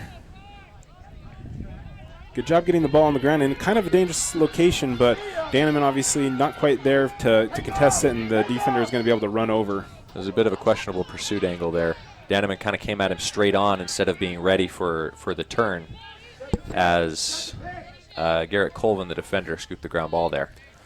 But either way, it looks like Frostburg State is deciding to settle. It looks like they're playing a little bit more aggressive than they typically do against the Knights here. They're contesting a little bit earlier than they normally have all year, but overall, it's still the Knights having to play a lot of defense. Cade Rich leaving his man to go help, but leaving his man wide open for a shot, but shot just goes wide. Yeah, Matthew Ward is definitely the more dangerous shooter there. You don't leave him to go help in that situation. Especially when the help wasn't 100% needed in that situation. Yeah. I mean, Nicholas Gallagher, he's a sophomore. He did play in a couple games against the Knights last year, but he's not nearly as dangerous of a shooter as Matthew Ward is. Either way, the Knights, I guess you can say, kind of get lucky with that one as we are down to the last 30 seconds of play here in this half. There's a few seconds difference between the play clock and the shot clock, but either way, or the game clock and the shot clock, but either way, the ball here at X as they're fighting over it. That's going to be a loose ball push. They're going to call it, against the Knights, and it's going to stay here with. But with that, Michael Sipes kind of got sandwiched between Fujikawa and Lamb there. Yep, and that resets obviously the play clock. But with the last 15 seconds of play, I'm sure the Bobcats are going to look to get one last score here to end the half. Shot taken, great save by RV. Down to 5 seconds, just going to send it, just because there's nothing really he can do. But and that's going to bring us to the end of the game. Oh man, Lamb close. had an opportunity. But it's definitely I want to say that they probably would have called the clock dead before he got the shot off. Yeah. Either way, we're going to go into the half here. The Knights down by 6 as the score is 10-4 with the Bobcats leading as the players go to the locker room. The Knights are going to go into the locker room, make some adjustments here. There's still a chance. There's still a lot of time. Being down by 6, even though it is a bigger deficit, it's definitely one you can come back from. And with that, we'll see you after the break.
stronger, everlasting, higher, faster, never crashing.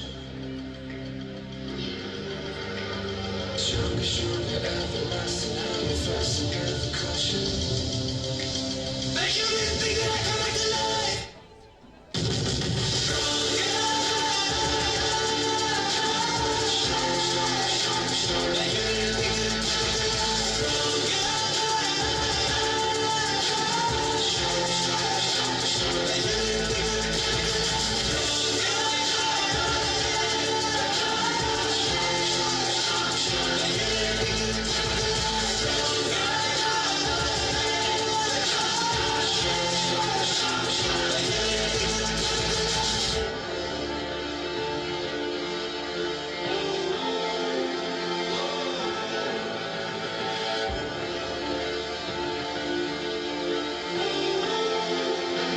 Make you really think that I come back to life.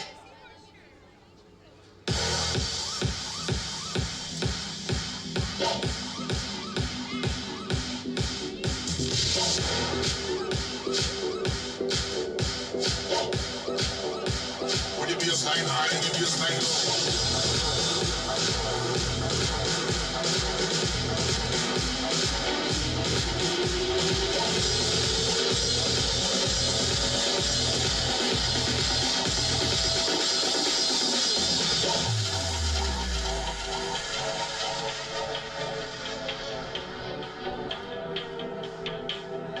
We are the big boy flow, locked and loaded and ready to blow. Up and top and ready to cool pro with another big sound and another big flow. When you be a slide high and you be a slide low. Up and top and ready to cool pro. We are the big boy flow, locked and loaded and ready to blow. Still play on keep it run the show with another big sound and another big flow. When you be a slide high and you be a slide low. Up and top and ready to cool pro. Locked and loaded and ready to blow, ready to blow, ready to blow, ready to blow, ready to blow. Yeah, locked and loaded and ready to blow.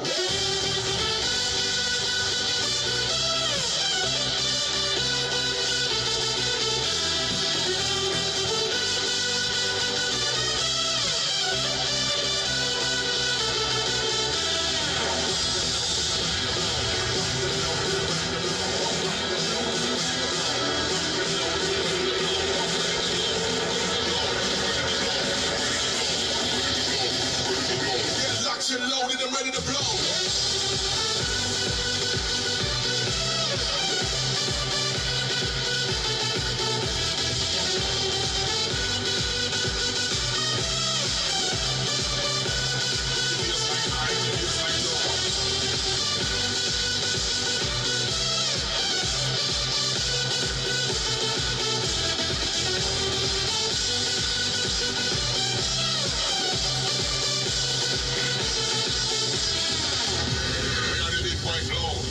Loaded and ready to blow.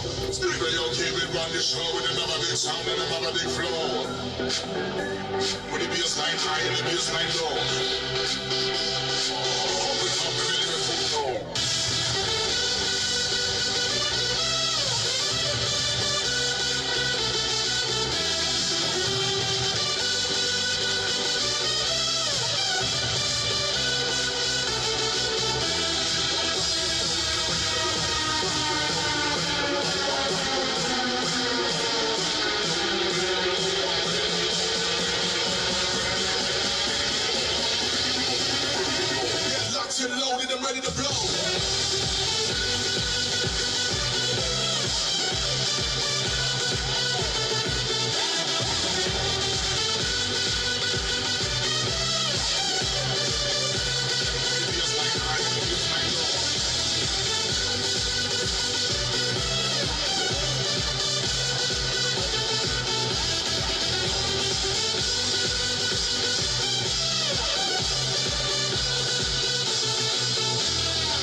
I knew you. I never knew anybody till I knew you. I know when it rains or it pours. I know I was born to be yours. I never knew anybody till I knew you. I never knew anybody till I knew you. I know when it rains or it pours. I know I was born to be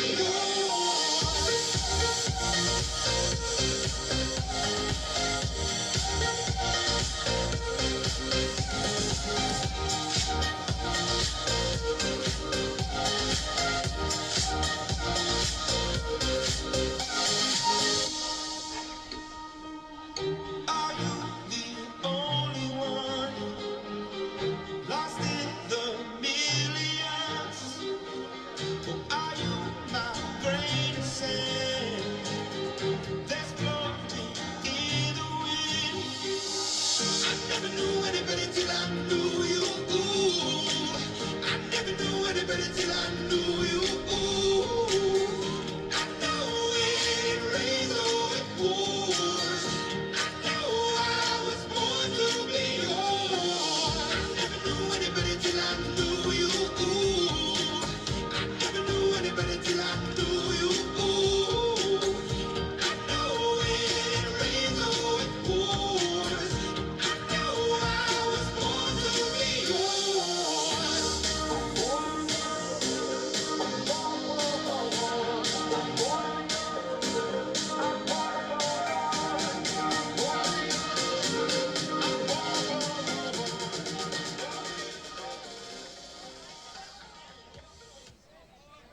Welcome back here to the fields at Southern Virginia University as we get into the second half of play here, where the Knights are going up against the Bobcats of Frostburg State. Here we are, coming into this second half. The Knights are down by 6 as the scoreline is 10-4 as of right now. We'll see what kind of adjustments the Knights decide to make here at, during that halftime break and see if they can get themselves back into this game, because they definitely have some obviously they have to make some changes here to what they were doing to not have a repeat of the first half, but they still have a chance of winning this one if they can start kind of getting things going here in the first half of this second half here. Definitely, and there's a couple adjustments that you can make right off the bat. One is to push a little bit more in transition, create some more high-quality looks that way, maybe take a couple more risks. Don't lead to contested shots like we were talking about, but if you have a lane, instead of thinking, maybe I won't take it, decide to take it and try and kind of force the issue a little bit. The other one is going to be just cleaning up the mental errors, is because they've been getting to good spots, they've been making good passes. There's another one. Yeah, you don't want to see that. That was Nick Bear trailing the face-off man there, number 52, Sean Wynams, the entire time there. Man. He did force the ball to be popped behind him, but overall he scooped it up. No one else was there to really help contest, and he was just kind of trailing the whole time, and no one came on the help there as he was coming around and was able to get past Nick Bear there and get the shot off. Yeah, and in transition, just in general, the Knights have not been super clean on the angles that they're taking, their approach angles as they're switching. And on that one, sometimes as a defender, you get caught up in, I need to make contact with my guy, I need to be on him because I'm defending him right now.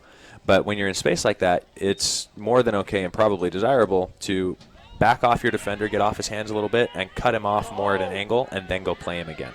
And I think, sometimes as a defender, you just get caught between those two rules or two ideals. Yeah. On the field. And with that, Nick Bear did a good job there challenging the hands there of Sean Wynams, but overall the ball popped out, but since he had possession, the attackmen were able to come off the restraining line there from Frostburg and able to scoop up the ground ball and get possession here for the Bobcats, or at least maintain possession here off the face-off. Now with this, the Bobcats again getting their whole offensive unit here out on the field. With the fake there thrown, looked like that faked out there, number 33 there, Brad Gardner a little bit. But overall, Bobcats working the ball around here. Missed pass, going to be recovered here, though, by number 4 here from the Bobcats. That's Nicholas Gallagher. And that's another one of those where the backside help was late rotating over when the slide went to the two-man game. And there's a shot that the Knights need to, a more contested shot where it's not necessarily clean, but easy for RV to be able to track, making it a slower shot. And he was able to get a stick on that and get an easy clear. Now with that, I believe there is a flag down and a shot scored there by Daneman. And that should be a slash, so the penalty should still be enforced. Yep, they are calling a slash here on the Bobcats, which is going to stand, which means the Knights will have a man-up opportunity here off the face, or will this be awarded automatically? Because it wasn't a dead ball foul, I believe there will still be a face-off. And so either way, the Knights will have a man-up opportunity here, and we'll see how they take this face-off here in this man-up situation, how they're going to make that adjustment with that extra man on the wing. Well, the first thing you're going to want to do is you're going to want to have the man who's not being defended on the wing. You're going to want to have him all the way towards your offensive half of the field. And the other one, I think you want to have back. And we'll see here what they decide to do. But they'll go ahead and line them both up at the midline. Yeah, both line at the midline. Maybe they'll make some last-second adjustments. We'll see what happens here. I think they're worried about losing the ball here off the face because the LSM is on the free side. Go hard, Greg.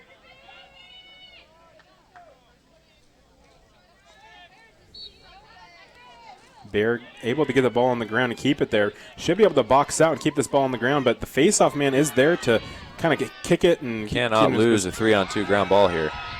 Although good job by Nick Bear. And Nick Bear able to get possession here. Going to flick it off over here to Carter Bean and let Looks like there was a violation there by the Bobcats. Okay, well, either playing way, without a stick. And probably what it was, because stick went on the ground, he kind of almost boxed out a player. So with that, here's the Knights' first man-up opportunity this game. We'll see how they handle it here as they have 30 seconds left in the penalty remaining. And the Knights are also below 30% on the man-up this year. As we talked about, a lot of teams this year have been. I think got inside. Tennyson Schmidt deciding to not take the shot and pass it down to X here. Working the ball around. Ball picked off by number 11 here from the Bobcats. That is Gregory Giles. He's had a few good jobs, defensive runs here, but that is not something the Knights needed. They needed to come up with a score here. They are down here 11-5, and they need to start getting some points on the board. They will be double teaming, but able to get the ball off here and get the clear. That is not something you want to see as the Knights. And that is just frustrating. It's completely unforced error, throwing it right into the defender's stick. It's just mentally, you got to be more sharp. Burn it! Burn it!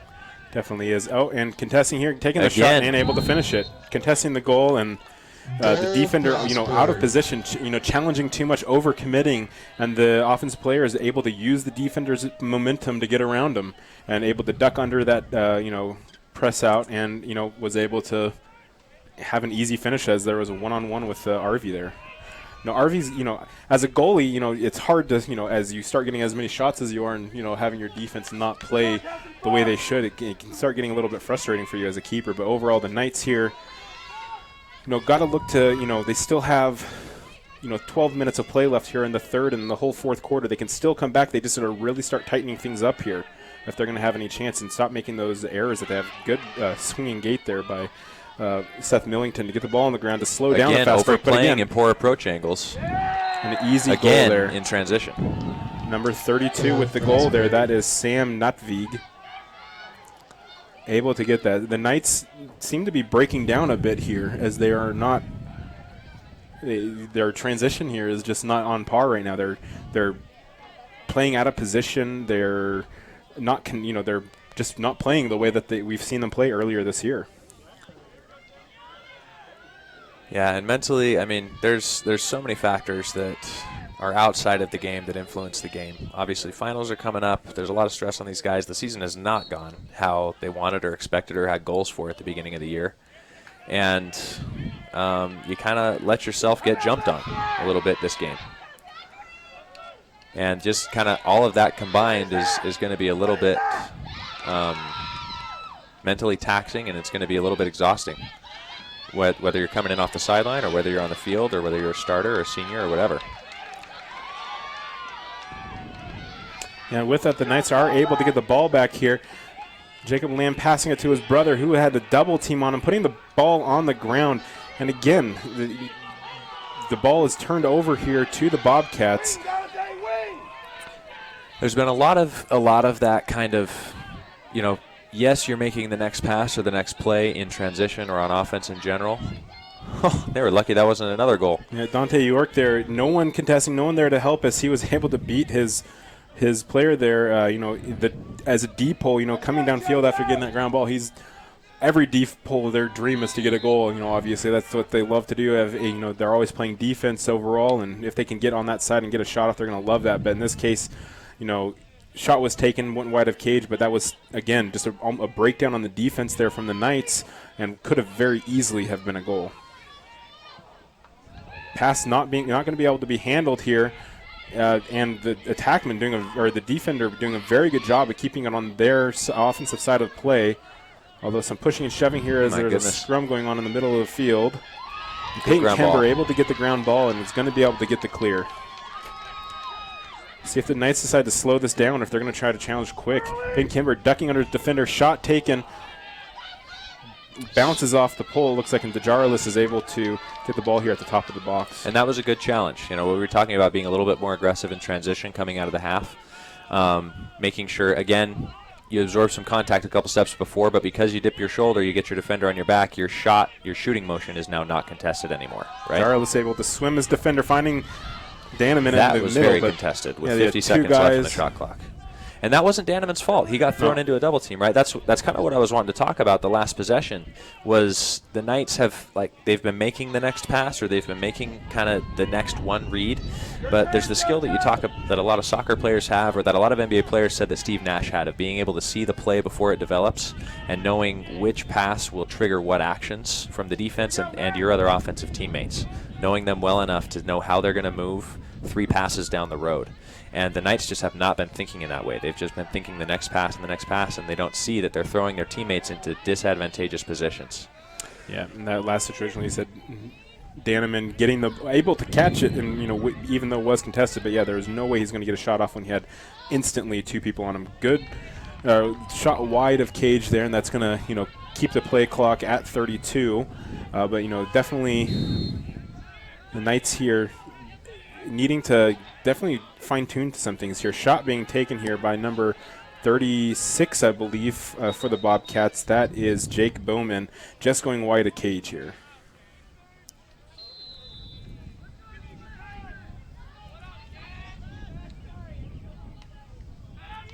Poor approach angles again. Yeah. And lucky that one didn't go in, but getting the ball off the ground as it was bounced out and going out of bounds here. Down to the last 16 seconds, must have been put on the ground by a defender, although whistle is blown. The official at midfield here. I think there was a discussion going on with one of the coaching staffs on the sideline by that official that's near the substitution box, which is why he blew the play dead and had him restart. Yeah, and with that... there's a clock issue. Yeah, it was a clock issue, and I think they are saying that because it hit the keeper and bounced out, that they needed to reset the clock, which is what it was, or reset the play clock.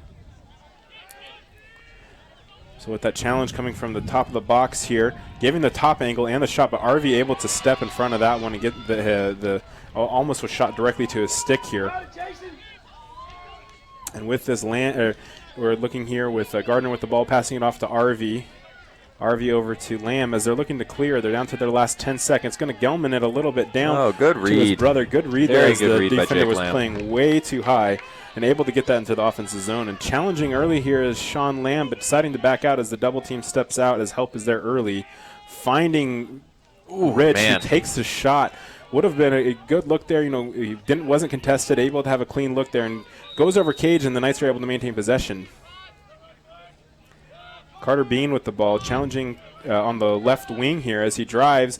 Almost got back checked, got tripped up a little bit. No outlet pass at this point, but backing out smartly, able to maintain possession here for the Knights. Westcott from X looking for the low angle, finding great look. The shot there. Beautiful backside cut.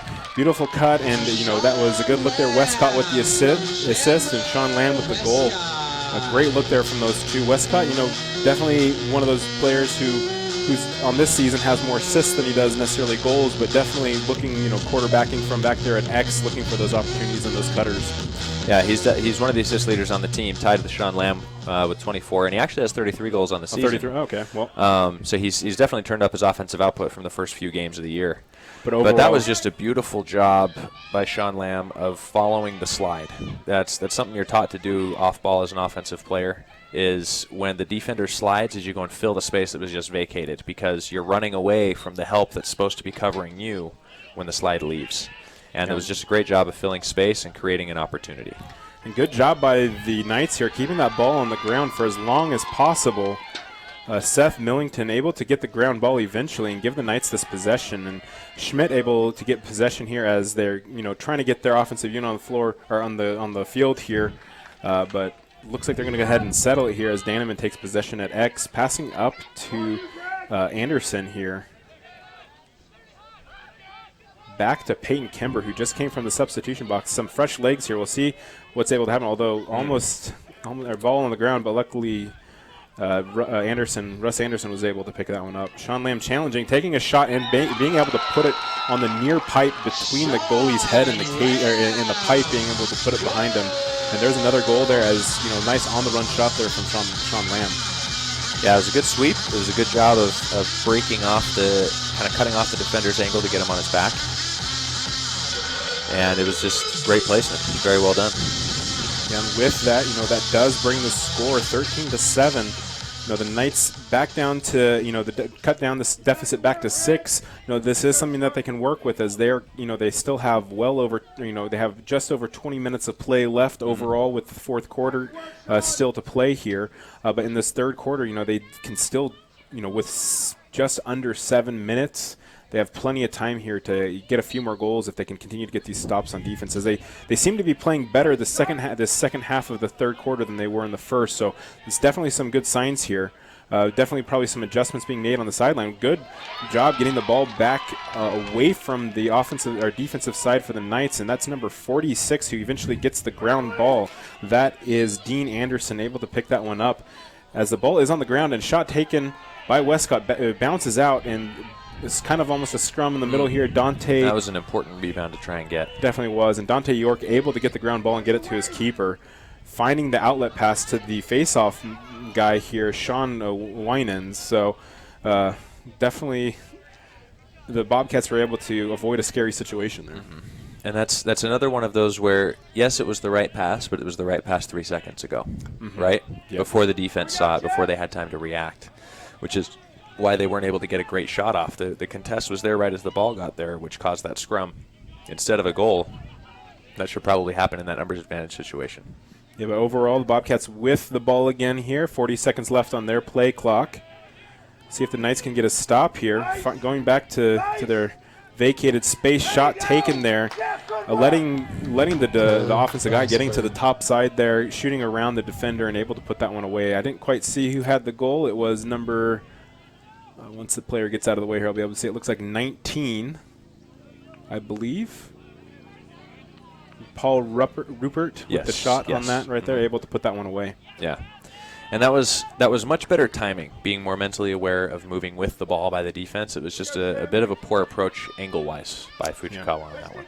Just came a little bit too low and allowed Rupert there to step around and get the shot off. But mentally, the Knights are definitely starting to sharpen up, both on the offensive and defensive sides of the ball. Yeah, most definitely. I mean, obviously having a few more wins here at faceoff would help. Good job forcing the bad pass. Too bad the Knights weren't able to get the ground ball off the situation here, but overall the Bobcats are going to settle, it looks like, here off the faceoff and try to get all their substitutions on the field.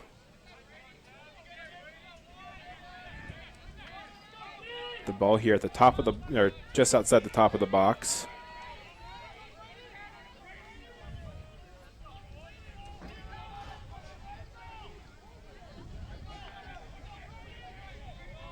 Ball slowly being worked at X here. Looking like settling an ISO place up here. Back to X. Almost a miscommunication on that two-man game there. Shot taken, screen. That's going to be low to low there. Again, on that shot, that was number 39 for the Bobcats taking that. That's Jason Clinton, able to catch the pass. Had almost a two-man screen in front of him as he had two defenders in front of him. Able to put it low to low there where RV wasn't able to track it, and it went away, or put that one away. on that one, the defender was obviously there for the help, just trying to force the pass. And when he forced the passes, when he turned to obviously close out, he was about 2 steps behind. Yep, and that's one that, overhelping a little bit off the shooter that eventually scored the goal, Clinton there, and not enough helping from the rest of the rotation to be able to cover. Here we are back at midfield here for the next face-off. The Knights going to lose this one as number 52, Sean Winans, able to win that. Finding the back door. Great save kick by save. Arvey. Great kick save. It's one of those that as a keeper you expect, as a coach you'd expect that one to go in, but Arvey definitely able to do his job there by getting his foot in front of that one, or leg in front of that one in that instance, and keep this defensive stand here alive. Hopefully the Knights, they at this point in time they need a takeaway. They've got to go into the fourth quarter at least getting, at least 2 more points out of this situation here, or 2 more goals with the 4 minutes that are left in play.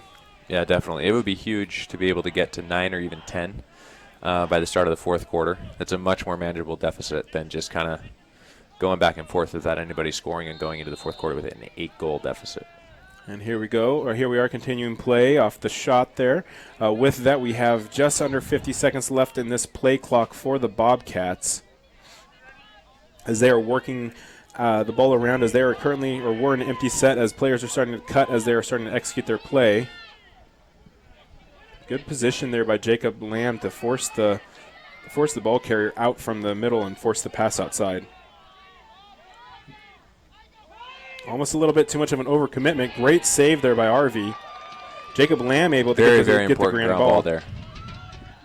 Good job by the Knights. Now, obviously, they need to get this clear. Big-time defensive rebound by Jake Lamb on that shot.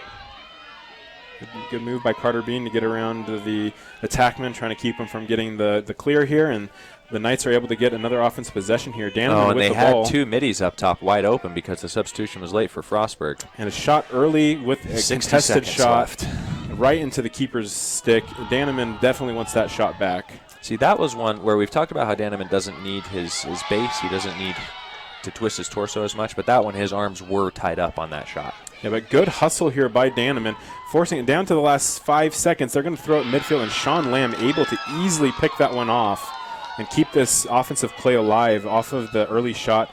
Although Sean Lamb forcing the issue again, deciding to pass it off to Westcott, but it's going to roll out of bounds, and it's going to be turned over here. Those are the opportunities you just cannot squander. We were talking about going into the fourth with, if they could get to 9, maybe 10, but at this point it's looking like it's going to be difficult for them to get to 8. Definitely something that can help, but can't be having those mental mistakes like they've had the 2 offensive possessions that they just had. You come off of a great defensive stop and a great defensive rebound and not able to convert to a goal. But with that, the Bobcats maintaining possession here. They're eating as much time off this clock as they can. They know that they've got to kill any chance of a comeback right here and right now. So definitely just holding on to this as long as they can. And honestly, with the way the face-off game has kind of gone and the way that Frostburg plays stylistically, if they get a goal right now, it's going to be pretty bleak, the outlook for the Knights to be able to get any kind of comeback going. And with that, off that shot, there was a race to the end line here for possession.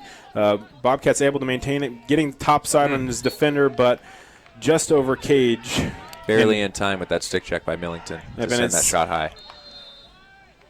And here we are, again, Bobcats with possession, coming into the last 2 minutes of play here. Getting close down to the last minute 30. Ball on the ground. Fuchikawa fighting for it. Getting tripped up as a player decided, but there is Dante York again. He is a ground ball machine for this Bobcats team. Great pass. Great pass finish. And shoot. That's great finish by the Bobcats, but overall there is another goal. That was, I did not see the number who scored. That would be 19. That would be Paul.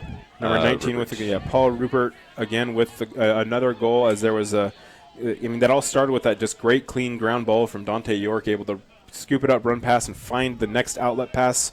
And, from there it was just, I guess you say, like clockwork. Tic-tac-toe, as is the common phrase in the sport. Here we are in the last minute 30 of this third quarter. as Nick Bear has been there challenging most of these plays here. And the ball, good defensive exit here, forced defensive exit, and the Knights are able to come up with the ground ball. Sean Lamb with the ball at the time, forcing the issue. Going to take the shot, but definitely contested.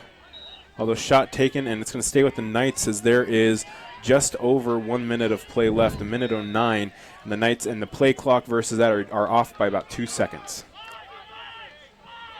Brady Cook with the ball, setting up for almost a kind of isolation play. Working the two-man game up top with Lamb. Game. Finding Westcott. Great backside movement.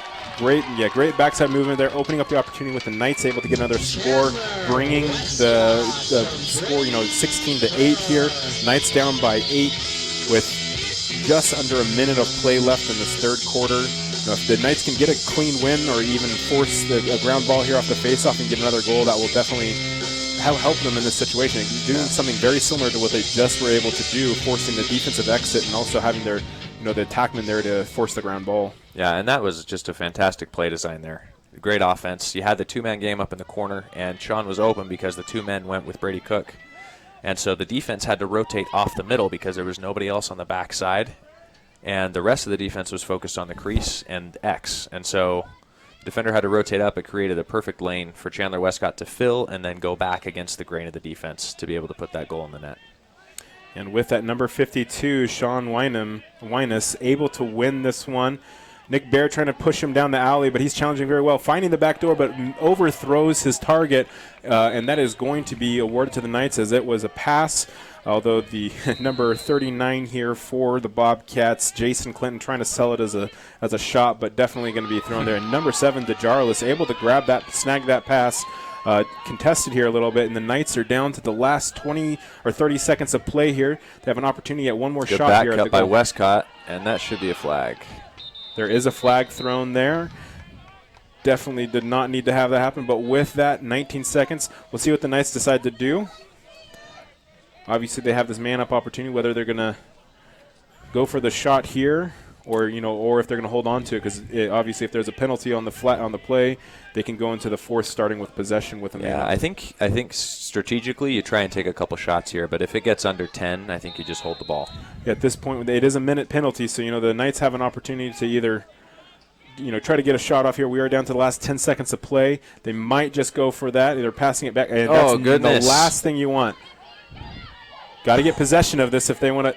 Yeah, and it's going to be on the ground, and Westcott able has to the get ball it with the buzzer off. So they're great job to save that possession. See what the Knights or what the refs say, but overall. And at the end of the third quarter of play, your Southern Virginia University Knights 8 and the Bobcats of Frostburg it looks like they State will. 6. Refs are going to discuss whether or not he had possession as the buzzer went off. It looks like. It looks like they're just conferring what we think we saw up here in the booth, but they do have a better angle on it than we do.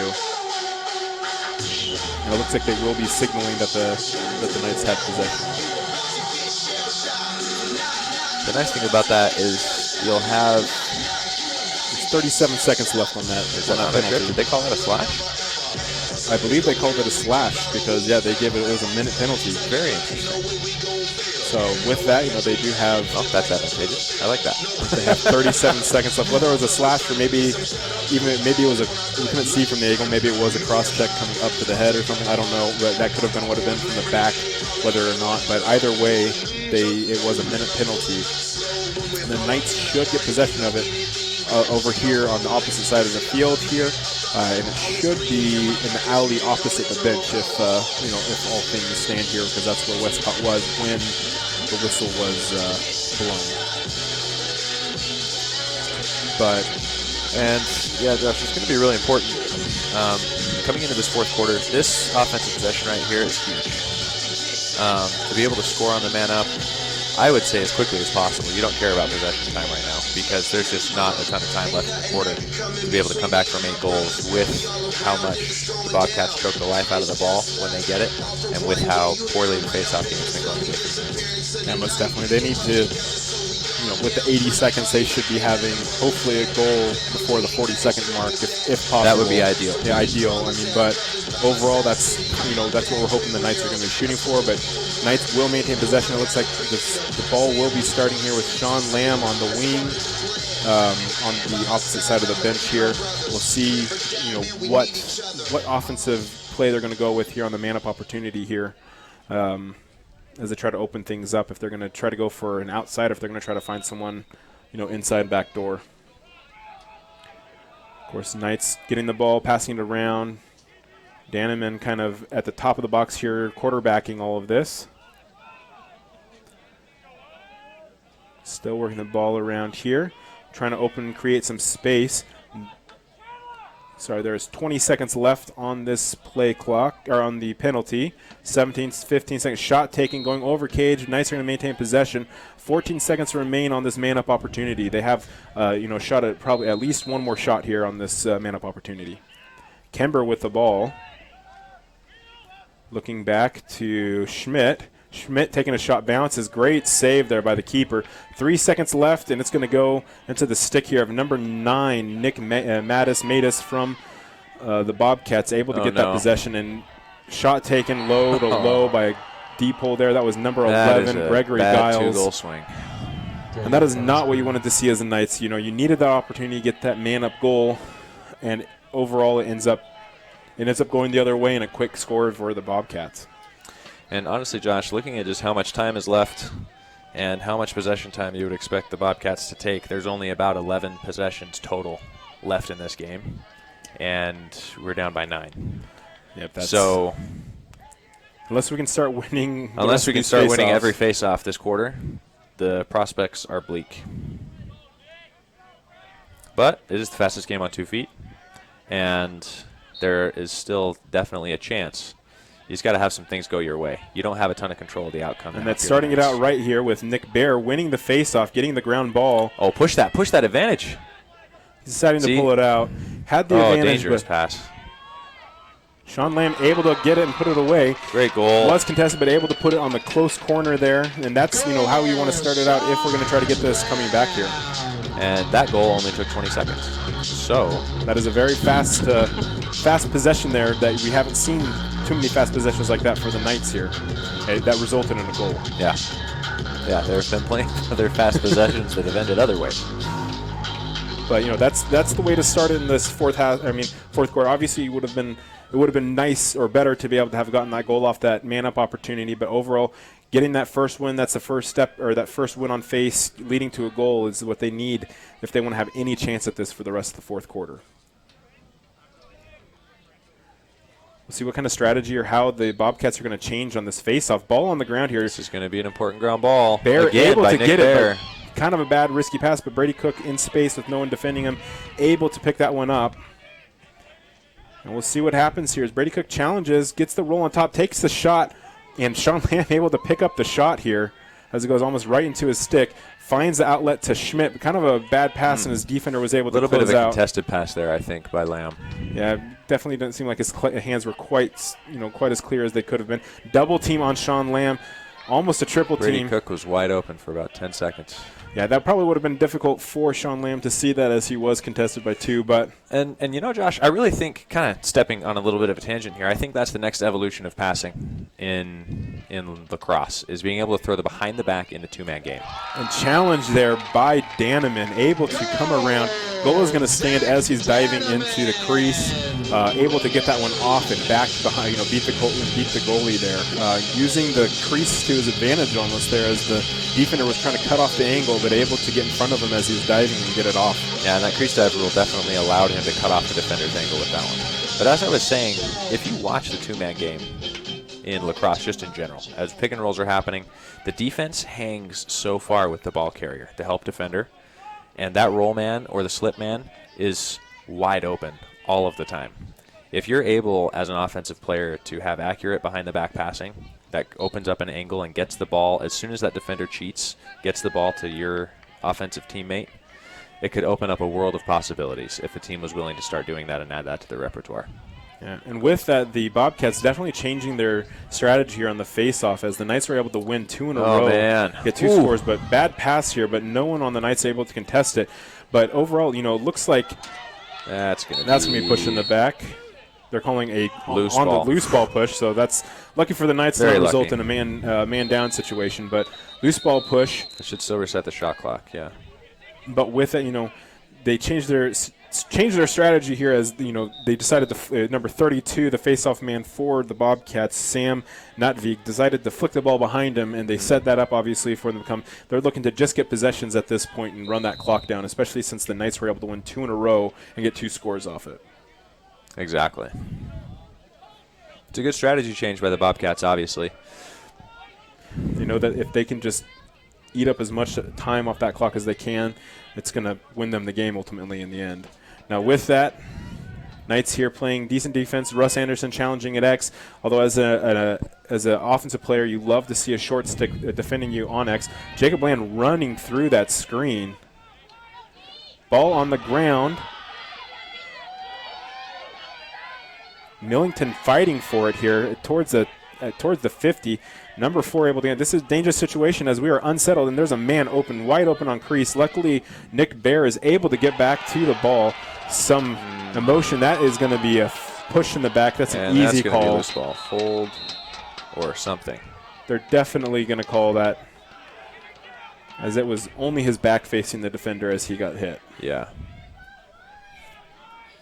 Number 4 wanting a call first too, but ultimately I believe Jacob Lamb came out to him and hit him when he was. But Jacob Lamb almost walking to the bench and causing some problems here as number 4 is pointing towards his sideline or the scoreboard, one of the two. But either way, definitely need to keep your cool as you're playing this game. As we talked about earlier, the emotions definitely can get the best of you. And we'll have to see that hit that Lamb laid on Nicholas 4. Gallagher out on the wing there. I don't know if that was the one that was called. It didn't look like it. I think the flag came in as Jason Clinton, who's being helped off the field by the trainers right now. Yeah, was hit. I believe that's when the flag came in. I believe so too, because it was after he got hit as he was falling to the ground. The flag and the penalty, it looks like, is called on. I cannot see the number on the jersey in the box.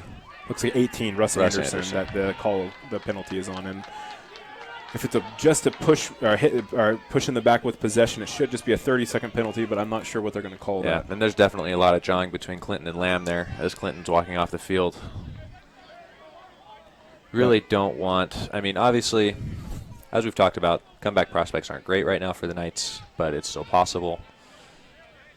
You don't want, if you do end up losing, you don't want senior night for your teammates and your brothers on the team to be marred by any kind of chippiness or injuries that happen because guys are letting their tempers fly. And Jake Lamb is walking over there to the entire Bobcats bench. That's not a smart idea, especially That's not a good idea. If emotions start getting the best of you, that can definitely be a dangerous situation there. But the ball is awarded to the Knights because there is a technical called against. It looks like a technical because there's a minute penalty. Or unsportsmanlike, sorry, called against. Against number 39, as he was jawing with Lamb going off the field, and that is a non-releasable penalty. So with this is huge. Yep. So even though they will be playing even for about 30 seconds until the penalty is released, we'll see if the Knights are going to try to take an early shot at goal here before the penalty is released. I think you have to. You have a non-releasable penalty in the box right now. You have to get as many goals as you can out of this situation. Waiting for play to start. And it's getting a little dark. You wonder when the field lights are going to come on. That's they why should turn them on any time because these floodlights do take a good 10, 15 minutes to warm up. This is about the amount of light that Wimbledon starts getting shut down because the players can't see the ball as easily. So, shot taken way over top of cage, but again, early shot taken in that possession, which perfectly fine with as long as it's a possession shot or going in cage. Last thing the Knights need here is to throw it right into the stick of a defender. Or the goalie, as happened on the last man-up possession. Carter Bean with the ball, passing it to Daneman, dodging on the alley here. Taking the shot, just missing the back post there. I feel like he had a better look to Tennyson Schmidt, who was kind of floating up to the top of the crease area. Definitely. At this point, you start getting, I'm sure some of these players that have been very productive start feeling like they have to press the issue. They're the ones that have to score, but sometimes and you forget about some of those other players that can definitely have an impact. But with that, the penalty is released. And we are a man-up situation here going into the last 20 seconds of the penalty for the Bobcats. Looking inside, contested. Again.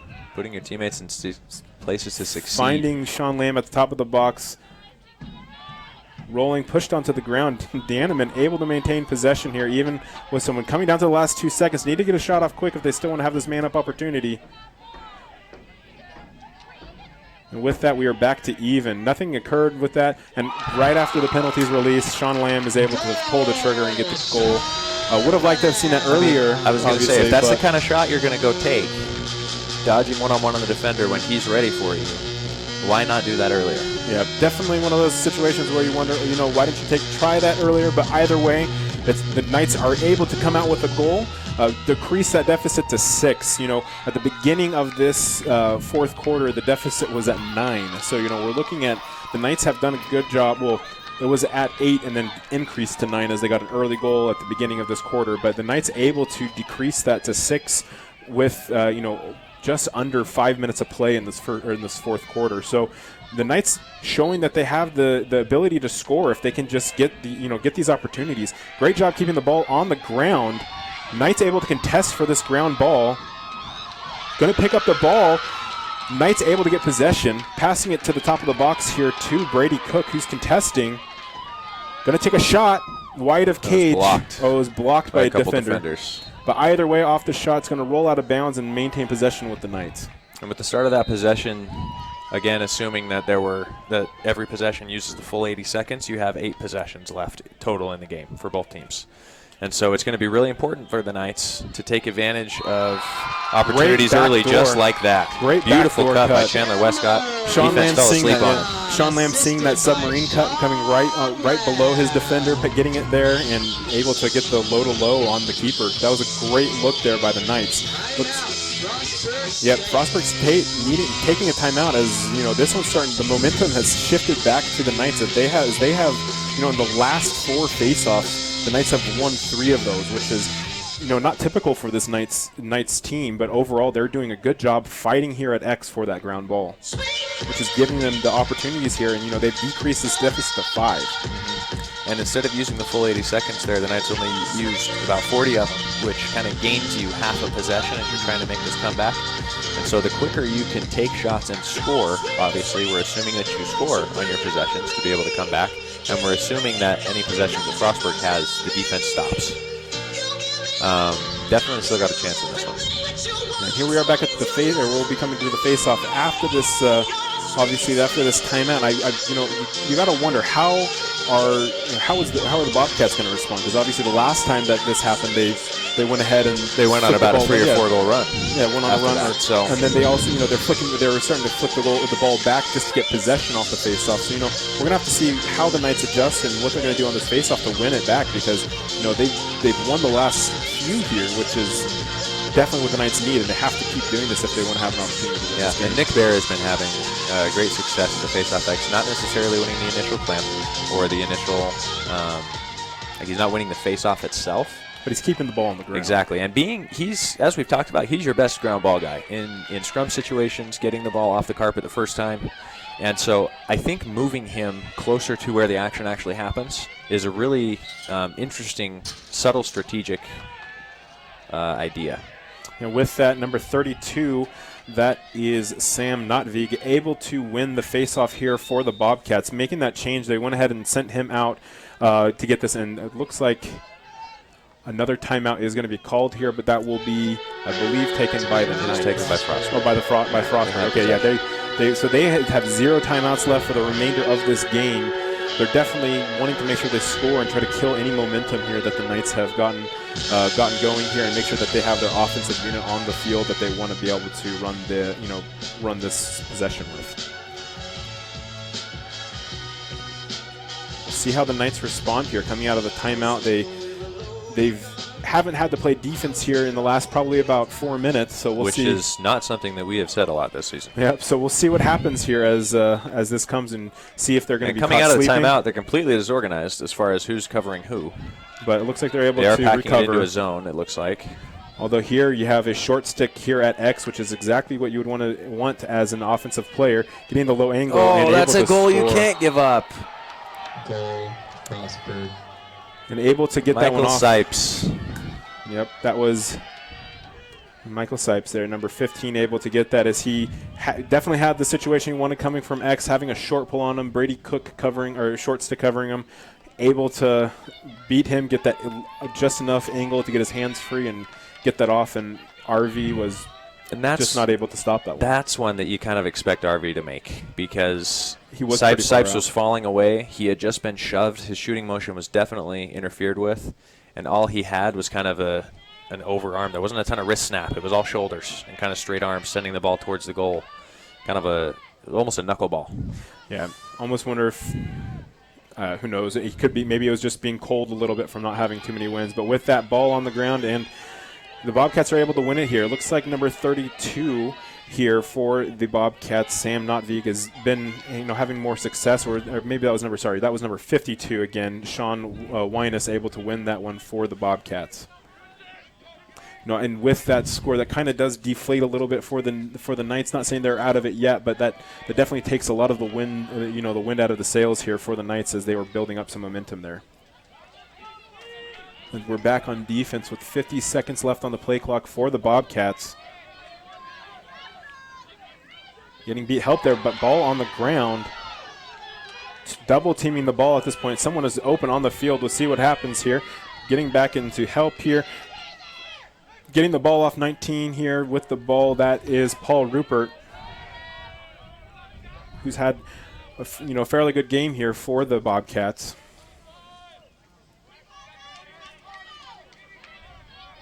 Eating a lot of time with the clock. Down to the last 20 seconds here. On the ground here. Able to maintain possession. Got to look to shoot here in the last 10 seconds.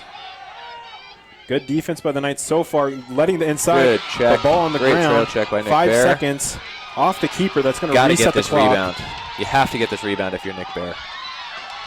Ball on the ground again. Nick Bear able to scoop it up. Oh, kind of flicking it. Dangerous flick there to Russ Anderson, but Russ Anderson keeping his cool and able to get the ball. That is a huge defensive rebound, and you have to press if you're in transition, and you're Russ Anderson right now. You can't just stand at the corner of the box with nobody on you. We're at the point where we're down to the under 8 minutes of play now. Sean Lamb pulling the trigger, doing the shoot low, and it's going to go wide of cage, and Knights are going to maintain possession. Goodness. Knights need to definitely have some sense of urgency here.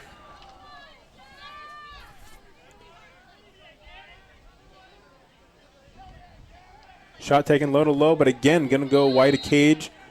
We'll see the indication from the ref, and it's going to maintain to stay with the Knights. Play resumes.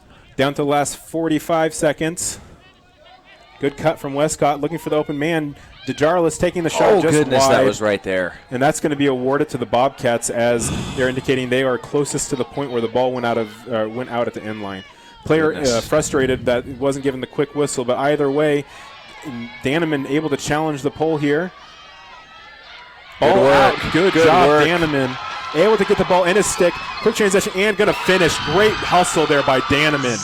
What a play. Great goal. Not giving up on the ball. Able to check the ball out, get the ball quickly in his stick, and able to put that one away. That was a very good hustle by Danneman. Talking about creating something from nothing. And that's what a good ride will do for you, Josh. That is why it's so important to have engaged attackmen. You see this from a lot of the best teams who make it really far in the NCAA tournament. You've seen it with Carolina back in the early 10s, about 4 or 5 years ago with Jimmy Bitter, Joey Sankey, some of the hardest riding attackmen. The Thompson brothers with their cousin Ty up at Albany a few years ago. If you can create that kind of chaos, and especially late in games, it really, really is an advantage for you. And with that, again, the Bobcats able to win this face, but the Knights, if they can have, no one's closing out, shot taken, but good stop by RV. Ball down in front of Crease, got to get this. It's an opportunity for the Knights. Over-committing there, Jacob Lamb, way out of position here, but luckily substitutions coming from the box, allowing the Knights to recover. Goodness, that approach angle that we've been talking about all game has been off for the Knights, and you cannot oversell yourself if you're on defense at this point in the game. You have to play good, fundamental defense, get your angles right, get your footwork right. Brady Cook doing a great job with his footwork right there. Step-down shot from up top. And that's going to be the dagger. Not able to get in front of that one. And that one's a little bit rough as he found the open man. And as the player was closing out, able to get the shot off, maybe screening RV there a little bit and not able to see that ball come or track that ball the entire way and able to finish at the top right corner. And with that, that's a little frustrating for the Knights as they had everything. I mean, especially off that momentum that Daneman just created off that steal off the ride there. But definitely need to figure out how can they start winning more here at the face as they've done here previously in this fourth quarter.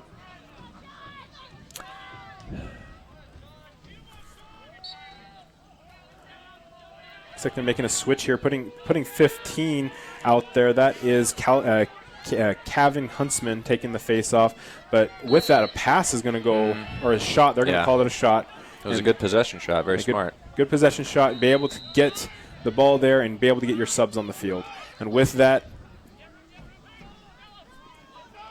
Frostburg State now is just kind of holding on to the ball, definitely going to eat up as much time as they can. Coming, 60 seconds left on the clock. I expect them probably going to try to execute within about 20 seconds remaining. Yeah, and going back to that last possession, Josh, that kind of missed approach. Oh, goodness. Shot early here, but by number 50 here as he was able to roll out of that pressure, and that was Matthew Ward with the goal, able to put that one past Arvey. And at this point, that's probably going to be the clincher. That one definitely deflates, any momentum that the Knights have at this point, unless something different happens here at face. And it looks like Sean Lamb is electing to take the face off, trying to put as whoever they can who's good at contesting the ball, good at ground balls, to try to see if they can get anything going here.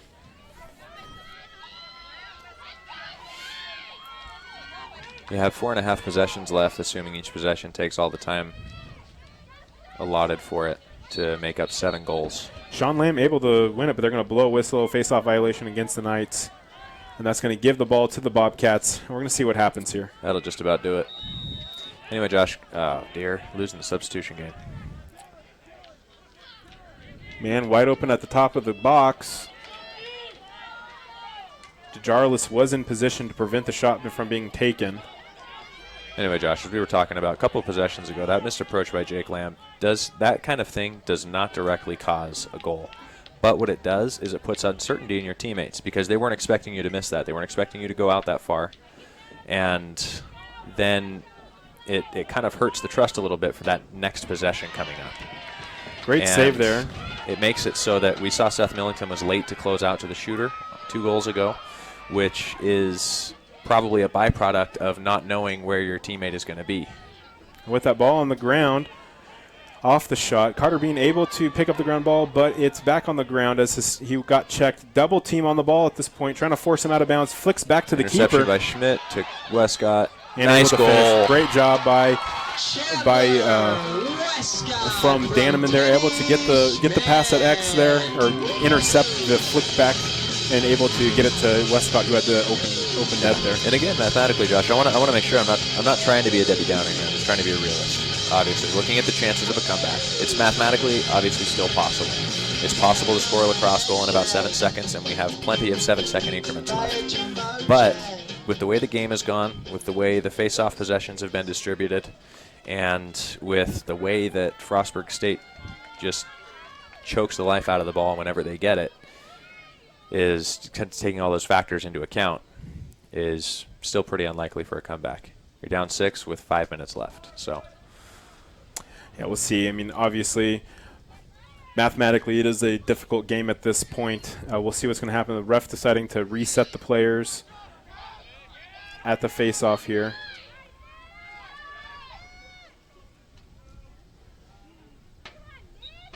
Nick Bear back out there, able to keep the ball on the ground and able to contest for it. Ball on the ground still. Somebody's got to find that one. Not able to scoop it. Brady Cook finally able to get it. Going to be challenged here at the sideline. Going to try to leg it. He's going to be able to beat his attackman. And he's got a step. He's got a step. Oh, almost a little bit late there, but deciding to settle. That was very good communication between Dante York and Sean Winans to kind of switch guys before anything got too hairy. But with that forcing the settle here, and the Knights going to need the challenge here pretty soon if they want to keep these chances alive. Yeah, these have to be one dodge. These have to be take your dodge quick kind of possessions now for the Knights coming down the home stretch here. Cade Rich with the ball, one of the shooters for this team. Finding Sean Lamb top, taking a shot, just misses, goes wide, and the Knights are able to back up that shot with 35 seconds left on the play saying clock. There's going to be a shot clock reset on that. I did not see that ball touch the cage or the keeper. Yeah, it looked like it was wide to me, unless there was. It might have just barely nicked the pipe or something like that. Yeah, I don't know. I can't hear those pipes hit very well up here in the box. So Dianaman being challenged by 2 players, able to maintain possession since he does have a very strong cradle. But eating a lot of time off this clock. The Knights really need to get Yeah, and you would like to see him try and get a pass off, kind of bounce a little harder out of that double team. Peyton with the shot, going to go wide left. Going out of bounds. Knights able to maintain possession. 3.5 minutes left in this game. Down by 6. Knights need to score here as soon as possible. Westcott with the ball, passing to Peyton Kimber. At the top of the box here, passing back to Sean Lamb. Sean Lamb calling for a pick. Going for the give and go here. Great Cade read. with the shot. Great Beautiful shot by Cade Rich. Beautiful shot there.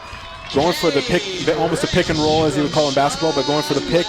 And then Cade Rich steps off. Sean Lamb sees that, passes real quick like we were talking earlier. Yeah, but gets that quick transition. Exactly. Beautiful shot. And that quick pass, like we were talking about, if going behind the back, like I was saying, might be the next evolution of passing and kind of offensive movement and execution. It was a beautiful look, great timing by Sean Lamb. He saw the defender over helping, and he was able to get that ball out. But passing overhand, you have to pass through 2 sticks usually when you're in that situation. If you're throwing behind the back, you're usually passing behind 0. Yep. Or passing through 0. No one's standing behind you trying to Exactly. deflect that. But overall, just great execution, great play, wonderful bounce by Sean Lamb to draw the defense out and create space for Cade Rich. Forcing the defensive exit here. We'll see what happens. Knights have been doing a very good job, challenging these. Although, high pass out of bounds. And they airmail it out of bounds. Good job by the Knights contesting that on that right, getting the defensive exit. Right now, Knights doing almost everything they need to. And it's you don't want to say right now it looks early. like it's too little, too late, but they're overall, doing all the right things to create opportunities. Ball for on the themselves. ground. So, although Carter Bean almost calling for, I'm still being challenged way off the ball. Is a good almost 7-8 yards, but no call. Challenge, but with that shot going to be taken, but going wide. Definitely had an opportunity there, but we'll see what happens. Timeout, Knights. 2.5 minutes left, 5 points down. Again, it's going to take any kind of miracle for something before they it's come going back. to take a pretty big collapse by Frostburg to allow a comeback by the Knights. And again, it's the whole inefficiency of possessions, not using them well, not using your possession time well, that has kind of been a theme this whole season. Is you can see the Knights put it together in spurts when the pressure's on, but it's more often than not, obviously, they're 5-10 this year. It's more often than not been too little, too late. It's been you put yourself in such a difficult position that you now have to play perfect lacrosse. You can have no turnovers. You have to win every face-off. You can't even be slow on when you're dodging. You have to be so much more decisive and make quick decisions, but make the right decisions quickly. And you just put so much more pressure on yourself mentally to execute down the stretch when you're not efficient with your possessions in the other 3 quarters of the game. And it's something that obviously, finishing out the year, the Knights have at Salisbury on Saturday, and then a week later they'll have at the number 2 seed, most likely at the number 2 seed in the conference playoffs, which will either be York or Salisbury as the standings are right now. But finishing out the season, you kind of want to correct that, and then going into the off season, you have to take a look at your offensive systems that you're running as the coaching staff and the players that you're using and the abilities that they have and who you're recruiting and who's coming back. Be able to create a little bit better cohesiveness and some better strategy than what we've seen this year. Yeah, and I'm sure one of those big focuses for the Knights in the offseason will probably definitely finding a face-off guy. I mean, right now there is no, I guess you'd say, actual face-off guy. It's all been whoever's going to be able to take it. But at this point, the Knights electing to pull the goalie out of cage as RV is going to lock off a man here as they're going to double team the ball and failing to right lock the double team. And they're going to have to go back and play some defense here. Although in front of cage here, RV out on his man, challenging, going for the check, got a double team. He's going to have an easy shot here, bounces it in. And with that, that's going to seal the deal at this point. That's the dagger right there. I would say a little bit late, obviously, for the Knights to be trying to, having to work so hard at the end of the game to try to go for the comeback, as you were already talking about. But, right call by Coach Lamb to pull the goalie and try to go for the double team to get the ball. But it's one of those situations where if you don't get that double team initially right at X, it's almost impossible, to recover from that at that point, especially once the keeper, there's no one in cage and he has a lane to run down. It's just an easy, almost got to pass it in. Exactly. And going forward, Josh, you're talking about a face-off man. There's other things strategically you can do if you can't find a kind of a dominant or at least a 50% face-off guy going the next year. There's two ways to kind of create those possessions and kind of manufacture those extra opportunities. You can either change your face-off strategy as far as how your wings are playing, which there hasn't been a ton of variation in that this year. The wings are usually lining up on the midline every time and just kind of hope that our face-off guy creates a scrum. Or there's create more turnovers defensively. And there's different strategies and ways you can do that. You can send double teams a little more often. You can try and be a little bit more active on the backside passing lanes, trying to jump skips and things like that. But, yeah, there's definitely going to need to be some overhauling of some of the core rules defensively and offensively as far as when you're taking your shots or how you're playing off ball. Yeah, and with that, the Knights having two quick shots, Carter Bean having a chance to score there off of the fast break, but Danneman diving into cage, putting the goal in, but they're going to throw the flag. We'll see what they're going to say. The refs are going to talk about it. Whether or not he dove at the face of the mouth of the goal. Mouth of the goal. It looks like they're going to wave the goal off, and Danneman will go to the penalty box, I believe. Oh, no, they're calling a push. Oh, they are calling a push. But they're saying that Danneman was in the cage before, or excuse me, he landed in the crease before the goal was scored. So yeah, either way. So they're enforcing the flag. So yeah, okay. Would have been. Got it. Yeah, okay, that makes sense. So yeah, would have been a change of possession, but since it was a push, or a push with possession, they're going to go ahead and call that shot quickly, almost quickly taken here. Got to pull the trigger here pretty quick. If they want to get. At this point, I think you kind of want to just run your plays, run your stuff. With Salisbury coming up this next weekend, that's almost going to be one that you look at as a coach as well. I mean, obviously, there have been upsets before, but that one's not high on the probability list. And so as a coach, you're kind of looking forward to the playoffs, see if you can make some noise. You played York better than you've ever played them this year. And depending on how things fall, you might be playing at Christopher Newport. And there is another flag who you played here. Really close as well this season. Flag down. They're going to call it on, I believe, number 9. Did not see the indication of what the penalty was. It's going to be a trip or a push, I believe. It's a 30-second penalty. But either way, that the Knights will have another man-up opportunity here. Should reset the shot clock here, but we're down to the last minute of play, so they should have another opportunity to work on their man-up opportunity, which the Knights have not been able to capitalize on this game. I mean, there was that one instance where Sean Lamb was able to score right after the penalty expired, but doesn't go down in the books as a man-up opportunity. Exactly.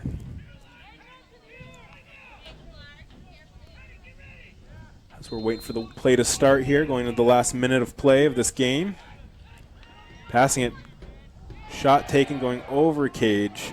Had a two-man opportunity there for about a second or two. But overall, now we're back to just a single-man advantage for the Knights with 19 seconds remaining on that penalty. Knights looking just to run their play. Shot being taken by Sean Lamb. Was wide open in the middle. Yeah, trying to shoot through two defenders there. 11 seconds on the penalty with 30 seconds left on the play clock and 40 seconds of play left in this game. Looking back door, great look to Westcott and great finish by Westcott. That was a beautiful look off by Carter Bean. Yeah, he made it look like he was throwing it to Danneman on the corner, but instead skipped it down to Westcott. That was a very good look there from Carter Bean, and Westcott having a great finish. Now this will most likely be the final face-off of the game, as we have 30 seconds left of play, unless there's a very fast or quick score. But overall, here we are in the final 30 seconds of play And, maybe, who knows, maybe the Knights can get another goal off it just to kind of get some more practice. But overall, the Knights towards the end here had a well-fought end of the game here. Had a well-fought fourth quarter. Yeah, well-fought fourth quarter. You could probably say. Obviously have things to work on earlier on in the game because, if they were playing like that the entire game, this could definitely be a completely different situation. Being able to pop the ball out here, number 52 able to win it by himself, Sean Wyness. And we'll see what happens. Definitely looks like he's just going to hold on to the ball here and kill the clock would be what I'd guess. I think the Knights know that, obviously, too, as Nick Bear is coming out here just to challenge here on the double team as the subs are coming in. But just going to hold on to this ball as we go into the last 10 seconds.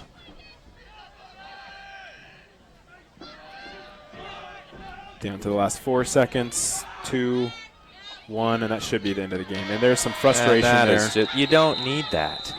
Yeah, Seth Millington going the for end the of the late game, here. There's no reason. And with that does end the game for that. But, yeah, definitely Millington did not need to go for that hit. As the players go out and talk to their, congratulate their goalies on a well-fought game. Both sides of the ball, both keepers doing a good job here. But with this, tonight is senior night. We do have a few seniors that will be sending off here for the Knights. Looking at that, and we'll go ahead and look at those as they come onto the field here later on as we highlight that. But going up against Salisbury, what do you think? What are some things that the Knights should be preparing for as they go for Salisbury? Obviously, it's number one in the nation for lacrosse, undefeated at this point. 10 national championships in the past 15 years. The powerhouse in D3 lacrosse. So, it's one of those things that, obviously you're coming into this probably not expecting to win it, but definitely There are definitely things you can do. We've talked about, so usually you talk about guys who play a faster pace in basketball. Teams who try and speed the pace up, it makes it so that, teams that try and slow the pace down are ones that usually are a little less talented, right? They don't have as much talent, so they create less opportunity for the opposing team's talent gap to show, right? And if you can execute really well while you're milking clock, as Frostburg State did today, then you can create more opportunities for yourself. The only problem with that is you need to be able to try and get even possessions back and forth both ways. And Salisbury, they are great at pretty much every aspect of the game. They're great defensively, they're great in transition, they're great on face-offs, they're great on offense. Stick around for a few more minutes as we will be getting, and so just the fact that they're so great in every area and you're not as great at them in all areas, if you're able to slow down a possession, you could make the argument that SVU, if they slow the game down, they can give themselves a chance. It'll be a puncher's chance, right? So it's by no means a guarantee. It's by no means creating any kind of overwhelming probability. It's not even making you feel necessarily confident, but it's giving you a puncher's chance. If you can land that one knockout blow and end the fight, you're giving yourself a shot to do that. Well, with that, the Knights do fall to the Bobcats here at home, 21-16. And again, as we said, tonight is senior night, so we will be going off mic here, but we will leave the cameras on here for those parents watching at home to see their seniors here being celebrated and thanked for their time here at Southern Virginia University. Yeah, and Josh, I just kind of want to throw a quick plug in for those seniors. They've been part of a really important time here for this team at SVU. It's been a big deal having them grow the program. They've seen first year of NCAA eligibility and able to compete for postseason play. They've seen the first winning season ever in program history, and challenging for hosting a conference playoff last year. And they've seen the team grow to its largest size that they've ever had. And so a bunch of big accomplishments, big milestones for a new program that would not have been possible without these seniors that are being recognized tonight. And just before they all do go out there, just want to throw a shout out to seniors that will be honored tonight. Are starting with number 2, Seth Brown. He played defensive midi. He was obviously the face-off guy tonight. He's put a ton of he's had a couple injuries that he's dealt with over his time here, and just been one of the best kind of practice guys, bench guys that you could ask for as far as attitude and creative chemistry. Yeah, the next one on the roster, just going in order of number, will be for us Brady Cook, who's also a defensive midi. Also today having some good passes, good utility player. He was one of the first big recruits for the program. Coming out of Maryland, he was a little bit of a late bloomer as far as his skills, but definitely one of the bigger shooters on the team and one of the bigger athletes. He definitely is a very imposing figure, does a great job in the weight room, great job of motivating the guys. Yeah, and then obviously Patrick Reese is next, a midfielder, definitely helping contribute, when he's been healthy, helping the team out. And he's been important as kind of having that scrapper attitude. He's not necessarily the biggest, he's very quick, but he's very smart about the game and has definitely given everything that he can to this team. Yeah, and then I believe, based off the roster here that I have, the last one should be Ian Harvey, is the last senior that we have on this list that will be honored tonight for senior night. You just can't say enough about how much Ian has done for this program. He has been put in some terrible situations. He has been put in some crazy situations, and he has, given the types of possessions that he's faced, he's been incredibly efficient with what you would expect him to give up. He's never hung his head or gotten too down. He's had to fight off other goalies who are on missions or who have graduated since for that starting position. And he has definitely been one of the biggest bright spots over the past 4 years for this team. And with that, we'll go ahead and cut our mics and let you listen in on what our PA is saying about our seniors.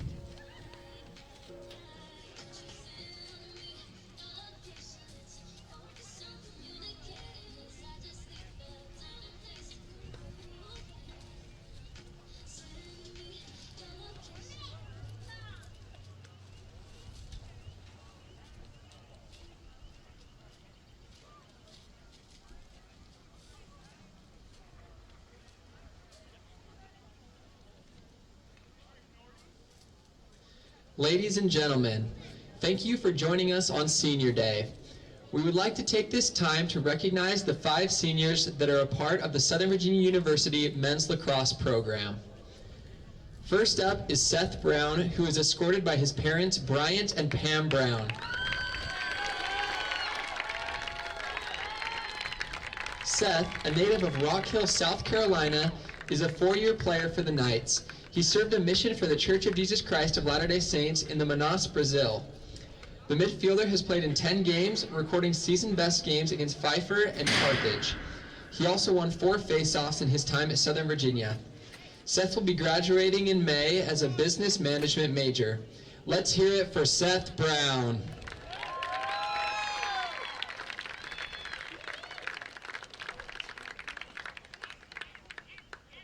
Next is Dean Anderson, who is escorted by his parents Kevin and Liz Anderson.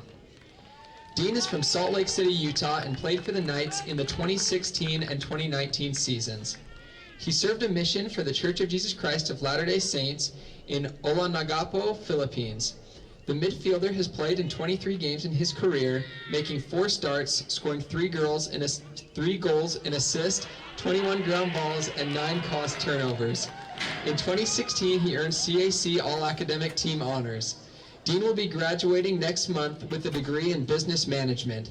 Give it up for Dean Anderson.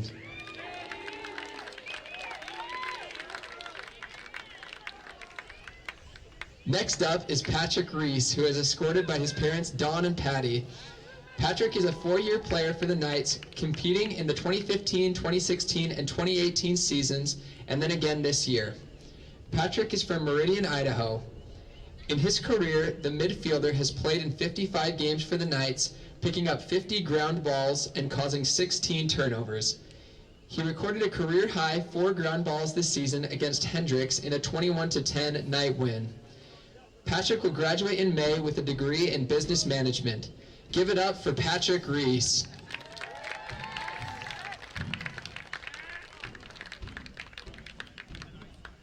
Next up is Brady Cook, who is escorted by his parents, Jeff and Heidi Cook. Brady is a 4-year senior from Union Bridge, Maryland, and a captain on this year's team. The midfielder has gotten off to a great start this season, playing in 13 games for the Knights while scoring 6 goals and dishing out 6 assists. For his career, Brady has played in 62 games, tallied 79 points, scoring 39 goals and 40 assists, while picking up 105 ground balls. He has been named to the CAC All-Academic Team in each of the last 3 seasons, including a VASID Academic All-State Team honor in 2017. Brady will be graduating in May with a degree in Business Management and Psychology. Ladies and gentlemen, Brady Cook.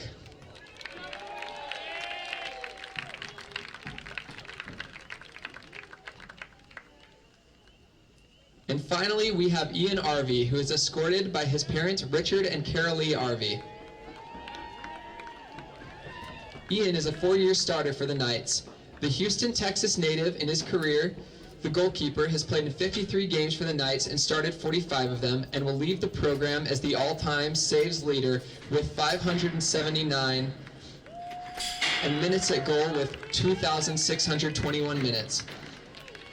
This year, he's recorded a season's best 221 saves to lead the CAC. He also set a new career high in saves against Messiah, tallying 23. Ian will graduate in May with a degree in business management. Give it up for Ian Arvey. Trish, I'll text you. Let's give all of our 5 seniors one more round of applause.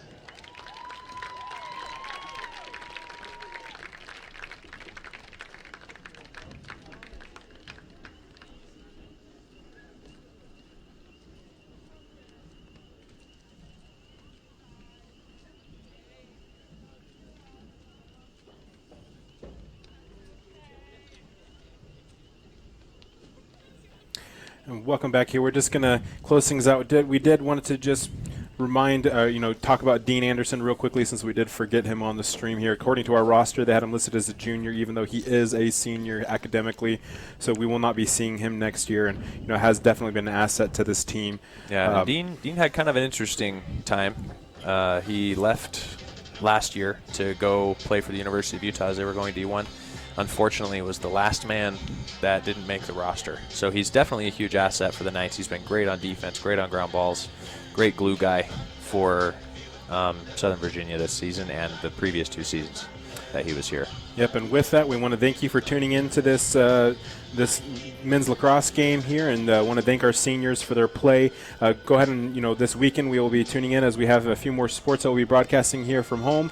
But other than that, we'll see you next time, and thanks for watching.